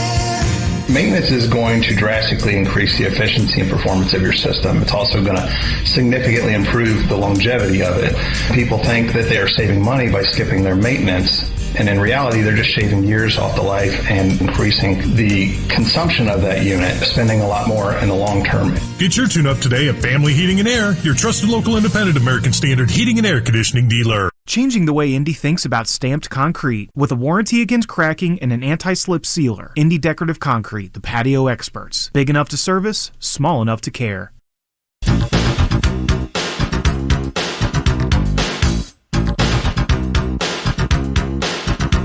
93.5 and 107.5 The Fan. I'm Brian No. He's Dane Fife here on The Fan. Brian, are you okay? Jimmy Cook. Brian, are you okay? Arguing in the break. And he's like, oh, we got to guess. Well, give me a second. Unbelievable how I rattle cages. That's what I do. I touch nerves. Huh? I feel like I got an L over here, and it's pasted to your chest. Oh, that's insane. Look, you're just like riling me up. I'm not going to fall for it. I'm not going to take all the bait. Peyton Manning. He's a 16 guy back when they played 16 games. Durability, 16. Lamar, he's not a 17 guy. Peyton Manning had a talented offensive line. Peyton Manning was the best regular season quarterback in NFL history. Is Lamar going to be that guy? Huh? Is he? No. Spoiler alert. All right, we're good to go. We got our guy Matt Norlander, CBS Sports, college basketball writer. Matt, do you dabble in the NFL? Any strong takes on Lamar Jackson versus Peyton Manning before we get into college hoops? Or we've been just bare knuckle fighting this one out here recently? I'm hopping on the show to hear Fife talking about NFL quarterbacks? Yes. No. I chimed in and said he got whooped by Bob Kravitz. No. Brian did. No. Tough scene. I am the NFL and college basketball are my two favorite sports, and I'm a huge Chicago Bears fan. So being from the East Coast. Okay. But parents were born in Chicago, raised there, and I lived there when I was younger. So it feels good for the Bears to have a better quarterback than the Colts for like the first time ever. So, hey, Nordy, you got to settle this, okay? We're talking Van Halen. Yeah. David Lee Roth or Sammy Hagar? Which one do you go with? A debate, okay? This is DLR the whole way. Thank you. I told you he would be David Lee Roth. I told you that he would be a smart man. I knew it, Matt. Well, Hagar's got the better voice, undeniably. David Lee Roth is Van Halen. He is the essence of the band. The band was never the same without him. And yes, dude. Every right good band now, hey, there's no tomorrow. Matt, you are so right. That is perfectly stated. The essence of the band. Fun, obnoxious, anything goes. That all left when David Lee Roth left. Fun factoid. David Lee Roth was born in Bloomington, Indiana. How about that? Where was Axl Rose born? Oh, man. I have no idea. Pasadena, California. I have no clue. I thought he was from Indiana. Skid yeah, Row. I think you're right. I think he is. Oh, man. Indiana's. Hopefully he's from South Bend. I don't know. Claim something. Matt, we had Hummel on earlier. I got the downgrade. Lafayette. Yeah, it was down. It's from Lafayette, Indiana. Wow. There we go. Yeah. What's the problem with the Big Ten? Why can't they? You're no longer coaching in the league. That's basically, I think that's the essence of it. Yeah, no, it's fair. And it's what the people are talking about on the streets for sure.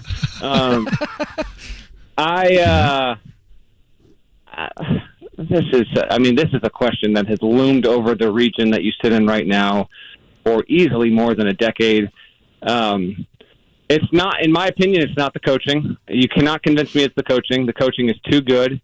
From a league-wide standpoint, it is as good of a conference to play in venues, fan support, fan attendance.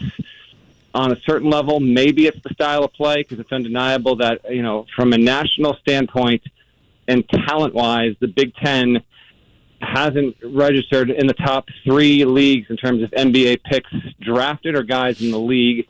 So maybe it's a little bit of that. There is a little bit of randomization with this as well. The Pac-12 doesn't get this question nearly as frequently, and the Pac-12's drought is longer. Arizona in 97 was the last team. In fact, if San Diego State wins this whole thing, it will be the first team in the Pacific or Mountain time zones to win a national championship since Lute Olson and Simon Says Championship got it done in 97. It's a fair question to bring up again only because here we are, we look up, Michigan State was the only team that broke through to the second weekend, and they almost had it. I was at the Garden there, but you've got the National Player of the Year on a 1 seed with a coach who is regarded in the industry as a top 10 coach, and they are the victim of the second most notorious loss, or at worst the third most notorious loss, along with UMBC over Virginia and Chaminade over Virginia. Purdue and FDU is right there, so it is a bit vexing. And this is going to continue to be a theme until someone finally breaks through and wins a national title for this conference. I don't know when it's coming. I still think Izzo has the capacity to do it. I think Painter has the capacity to do it. I think plenty of teams in this conference are capable of doing it. It just hasn't broken that way. But I can understand why the frustration mounts when you look up and you're like, okay, so this is the year at CUSA, the Mountain West, and the worst ACC season ever. Miami still gets there. So I understand the gripes coming from Big Ten country. Hey, Matt, what is it about this year's Final Four that interests you the most? FAU being there and the idea that a program that has no basketball history, essentially it made the tournament in 2002, and it made the NIT one year, didn't win a game in either of those tournaments, so it hadn't won a postseason tournament at the NCAA level ever. And it's in Boca Raton, Florida. Its facilities get outclassed by dozens of high school gyms in the state where you two are right now, and Dusty May does this, and it's the fact that college basketball can allow this, I think, is amazing. I think back to like this summer, I'll go on the road, I'll go down to Peach Jam and some other recruiting events, and I'll walk into a gym, and in that gym, I could see John Shire sitting near Dan Hurley, sitting near Tom Izzo, sitting near, name your power conference coach, and then 4 seats down, you might have a second assistant from Georgia Southern. You might have a guy from Florida Atlantic. You might have a guy from the Patriot League, and everyone's in these gyms, and no one can see what the future holds, but it is conceivable that all these guys from all different parts of the country at different levels and different points in their life making vastly different amounts of money, you can get to the biggest stage in the sport. And so FAU is the biggest reflection on that. Obviously, SDSU getting there is a surprise, Miami as well. But FAU's existence here is my favorite thing. Matt, I'm thinking about this. Don't get me wrong. I like that the Final Four is different this year, that it's shake-up city, that it's not the usual suspects. I like that. But if you're CBS, Turner, whatever, you're promoting this season's Final Four, what is your best sales pitch with these teams specifically? You have the Cinderella story of FAU. You have, if not an outright blue blood, as close to it in UConn, 4 national championships, 99. They have a national broad appeal. Huskies carries a lot of cachet to it. You've got Larinaga, who's the grandpa everyone will want to root for. He was there with Mason, hit 73. He's still doing it. And, Miami, that brand still, even though it's more football than basketball, there still is something to the Canes with all of that. San Diego State is more West Coast representation. We don't get there a ton. Defense, it's really defense first, defense second, defense third, maybe offense fourth with SDSU. So it mostly is that, but you just embrace this for what it is. We got all blue bloods last year with Duke, Carolina, Kansas, and Nova, and now we get something a little bit different, and that's fine. We might look up in a year, and Kentucky has the best recruiting class. Maybe the Wildcats are back in the Final Four next year. Maybe Duke gets back. Who knows? So, every tournament's got a different flavor, a different color to it, and this one's just fine by me. Matt, final question, softball here. What's your favorite Final Four city venue? If it would be played in one place, same place every year, where are we going? Final Four. That's an interesting question, Fife. Softball.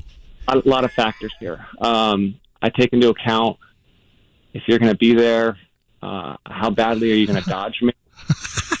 Am I not getting the invite to the Wednesday night dinner? Probably a factor. In all seriousness, if you allowed me to pick, this is just fake world here. I would put it in an actual basketball venue because that would be the best. But they put it in a football one so everyone can get in there. So that's what it is. But I would have it in an elite basketball venue. So put the Final Four in Fog Allen Fieldhouse. Man, 15,000 there. Yeah. That'd be incredible. But that aside, my favorite Final Four city is New Orleans. Yeah. And if you made me pick one every year, it would be that. Although get back to me in about 4 years because I want to see just how ridiculous. This thing is going to Vegas. We already know what the Final Four is like in normal cities. Yep.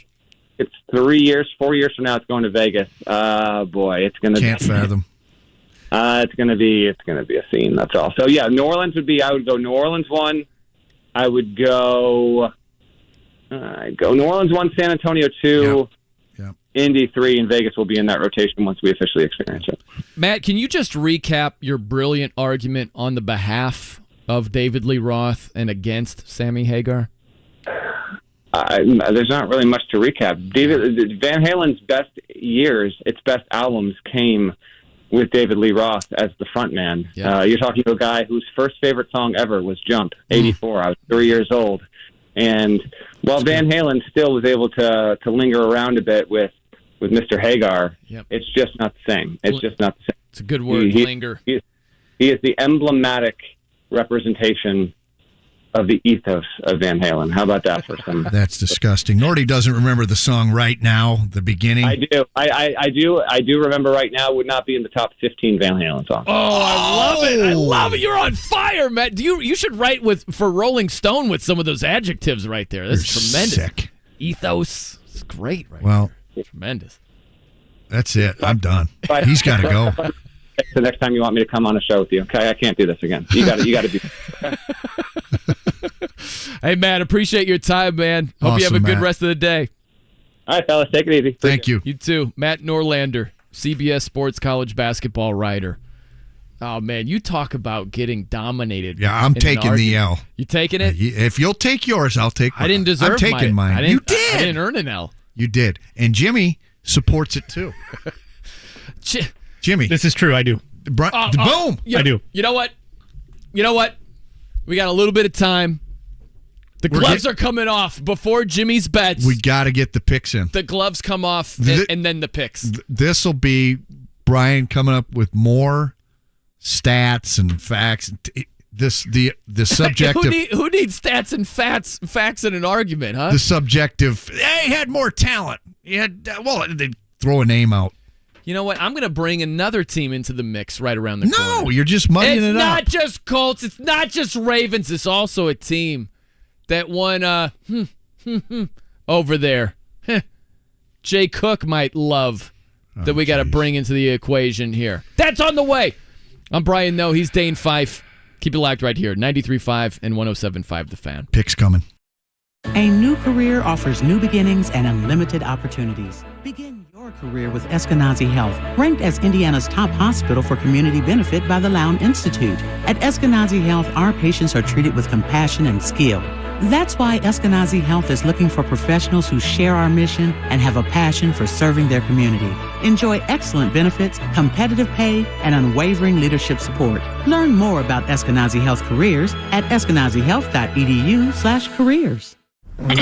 Mom, Dad, Sis? Here we go again. Why are you in a suit? Picture, if you will, a world with the best network imaginable. I'm talking about the Xfinity 10G network. Go on. Mom, remember how your reality shows wouldn't load with all of us online? Now you can binge. And Susie, we'll have fast internet in the basement. Nice. If you have any questions, here's my card. This is just your name on a gum wrapper. Introducing the 10G network only from Xfinity. The future starts now. Now through April 23rd, new customers can get 200 megabit Xfinity internet during our limited time Xfinity 10G network launch celebration for just $25 a month for 2 years. Plus, there's no annual contract required and you get Wi-Fi equipment included. Go to Xfinity.com/10G, call 1-800-XFINITY or visit a store today. Requires paperless billing and autopay with stored bank account. Restrictions apply. Taxes and fees extra. After promo, regular rates apply to internet service and devices. Actual speeds vary.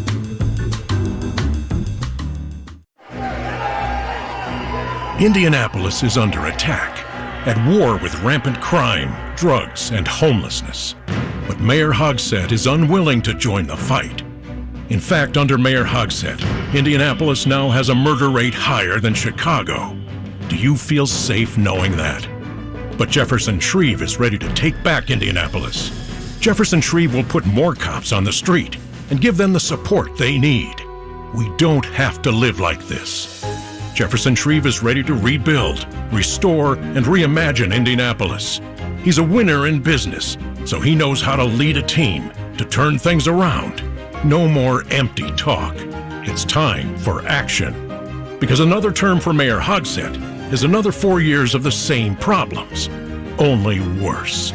This may send Hogsett a message. Vote for Jefferson Shreve for a change. Paid for by Shreve for Mayor. Your neighbor Mark loves spring in Indy, but he hates to paint. So he called Rhino Shield. It's a two-story home built in 1992. Around 2001, looking at needing to paint, I heard a radio ad, with Rhino Shield, you won't have to paint again for another 25 years. That's because Rhino Shield's not paint, it's better. They're very professional. We had everything done. Everything that would typically be painted on a house was done, and it was very fast. All right, Indy, get the 25-year guaranteed protection of Rhino Shield right now for 15% off the regular price. It was done in 2001 and still going strong. From what I've seen on our home, they can easily offer a 25-year guarantee and not worry about it. Here's owner Shane Smith. This offer is limited, so call me at 888-RHINO-41. That's 888-RHINO-41. Don't paint. Don't vinyl. Go Rhino. No paint. Don't vinyl. Go Rhino Shield. Never paint your house again. Rhino Shield. At Great Clips, we know you live a full life, which is why we're full of ways to make getting a great haircut easier. With Clip Notes, we save your haircut details so you can get the look you love from the skilled stylists at any Great Clip salon. Plus, with convenient online check-in, you save time too. So even when you're not thinking about your next haircut, we are. And when you choose Great Clips, it's gonna be great. Download our app today. Join a salon team. Visit jobs.greatclips.com. $3 breakfast deal. Choose either the bacon or sausage, egg and Swiss croissant, plus a small seasoned potatoes for just $3. Limited time only at participating U.S. Wendy's during breakfast hours. The Pacers welcome the Milwaukee Bucks to the Fieldhouse tomorrow evening at 6:30 on 93.5 and 107.5 The Fan. 93.5 and 107.5 The Fan. Can we just stick around for another hour and tell JMB it's, I got time. Take a little bit of time. Johnny. All right. I think we've covered the Lamar Jackson. JMB top of the hour. Okay, so the Ravens, they had the 25th overall pick the year that they got Lamar. So they got Hayden Hurst 25th overall. They had one more talented player. Let me ask you a question over here. So which team generally has more talent? The team picking first overall or the team picking 25th overall? I'm just curious. Depends on if the team picking first overall tanked or not or had injuries. But by and large, I would agree with you. By and large, you'd be on Team No over here? I'd be on Team No, yes. We need to What's cut your that point? up and have a drop, put that on a T-shirt, the whole thing. You still got that L in the loss column, but you still got that one in the loss column. No. Here's the thing. I'd like to bring in JCook's Chiefs to the equation over here. I agree with one point Jimmy Likey that Bob Kravitz made, which I don't like it because it's a trap, but I do like it. Hey, you can pay a guy top dollar. You can pay a quarterback a huge amount of money, big percentage of your salary cap, and still win. The Chiefs have done it with Mahomes, but it's freaking Mahomes. Like, if you look at Mahomes' talent, the surrounding talent, it does leave a lot to be desired. He's got Travis Kelce and who? Like, who are these top-end MVS? Offensive linemen. Juju? Huh? Offensive linemen. He doesn't have great weapons to throw to, and because he is such a talented quarterback, he is the weapon. He makes it work. The point is, better. That ain't Lamar. Lamar ain't doing it, and he's been surrounded by a comparable cast. I say you put Lamar with the Chiefs. He wins. I'll say I'll bend the knee there. You put Lamar with the Chiefs. If that's where he's taking the argument, I will bend the knee on Lamar Jackson on Kansas City. They did not win the Super Bowl last year. Oh, and by the way, the durability concerns. Let's say he was fully healthy even last year. Take that off the board. No, the Chiefs are not in the Super Bowl. They don't win that game if it's Lamar Jackson instead of Patrick Mahomes. Do you realize the blasphemy comparing Lamar to Peyton Manning? No. Look at the last couple of years, just real fast here, before we get to JCook's bets. Last 2 years, Lamar Jackson, 33 touchdown passes, 20 interceptions. Go back and look at Peyton Manning. Granted, surrounded by better talent, and that matters. He wouldn't be caught dead with numbers that sucky back in like 05, 06, totally different era in the NFL. It's like anything goes passing the ball. You barely touch Juju. Flag, Super Bowl, you win. Like, it's a different day and age in terms of defensive holding, illegal contact.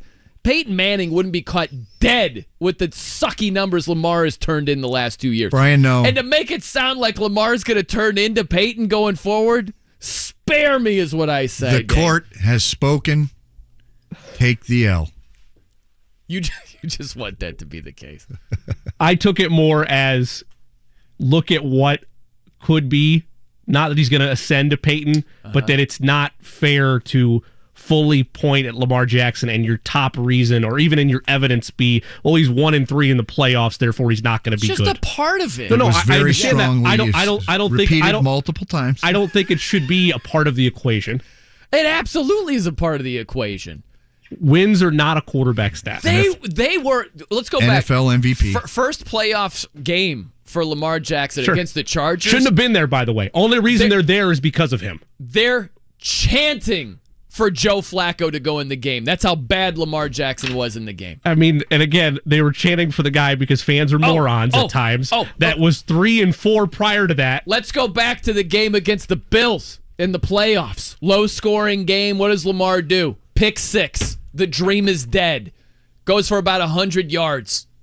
Was it Micah Hyde? I can't remember. I think so, yeah. I think it was. Shout out. Big Ten. Iowa. Yeah. Where do you stand on all this, Dane? I think you take the L. I think you stop the fight, throw in the towel, it's over. Bob Kravitz stuck it to Brian No. Okay, forget Bob Kravitz, forget me, forget anything. Let me just ask you a question here. Do you think Lamar Jackson, if you gave him Deshaun Watson type money, do you think that's a move that would benefit you to the tune of competing for Super Bowls on a yearly basis? I don't know, like putting up stats that are comparable to Peyton Manning. Do you think that would be the if I'm Colts management? Anybody in general? Yeah, no. in general. No, I don't. But I'm a little old school from the standpoint that there's just too much drama coming with it. There's just too much of a distraction. It's too much hype. Too many injuries. And the injuries. Style doesn't lend itself to long-term durability over there, you know? Nope. Peyton Manning, pocket quarterback. Different era, but lent itself to more health. Yes, Matters. it did. It sure did. Absolutely it matters. All right, JCook's got bets for us. Jimmy Plays. The JCook Plays of the Day. This is me, all right? I'm not a athlete. This is my way. This is how I win. Just quick and efficient today for the plays. We're going to go to the NIT Final Four. We're taking North Texas on the money line. It's basically a pick 'em. Brian, no, minus 125 is your juice there. Minus 115 or plus 110 for Wisconsin if you're going that side. I'm going to take North Texas. You're going North Texas? Go with the money line there. Mean Green? Yeah, please. Green. Yeah. Then I'm going to go with the Cleveland Cavaliers on the money line over the Atlanta Hawks. That, again, basically a pick 'em at minus 110. 1-2 yesterday. NBA was not kind to me. Brutal bad beat for Nikola Jokic. 25 points. 25.5 was the over-under. Oh, it's just because those Sixers, And you got the Cavs. There's a shot on Elo. Wasn't Jordan with a enough. shot on Elo. God, the Bulls win it. Bulls win. Great call. One of the legendary 104, calls right there. 103. What was is that true? I don't know. I don't know. We got to find out the Oklahoma guys who stood on the rim when they got to the Final Four. We didn't check that out. It's Mookie and Stacy. It's Mookie and Stacy? Are you sure? No. I don't know either. We got to check that. What was the NBA play, Jimmy? Going Cavs. Cavs over Hawks. Cavs over Hawks. How did you not know the ice tray mannerism? Huh? Because I really did like him that year that he blew up and it was in the Garden. You said star and it didn't pop in. I'm sorry to say that. I just couldn't see it with you. See a Pantera. I wasn't thinking Atlanta. I was thinking other teams like real contenders right now in the East, and it didn't pop in. But even though I really like Trae Young, you would say he's a star, would you not? Yeah, no, I would. I'd be a little disrespectful there, but because of the way they've played this year, last couple years since that run to the Garden in the playoffs, it's not top of mind. Yeah, Jimmy Cook, I get that. Butt kiss from the front, J-Lo from the back. It's a heck of an endorsement. You're welcome. That's the walk-off right there, ladies and gentlemen. JMV around the corner. Enjoy your day. We'll catch you Johnny. It has no beginning. Let's start something special right here, man. Let's go. And no end. Look, you got to get your team ready to play. It is a constant. Get a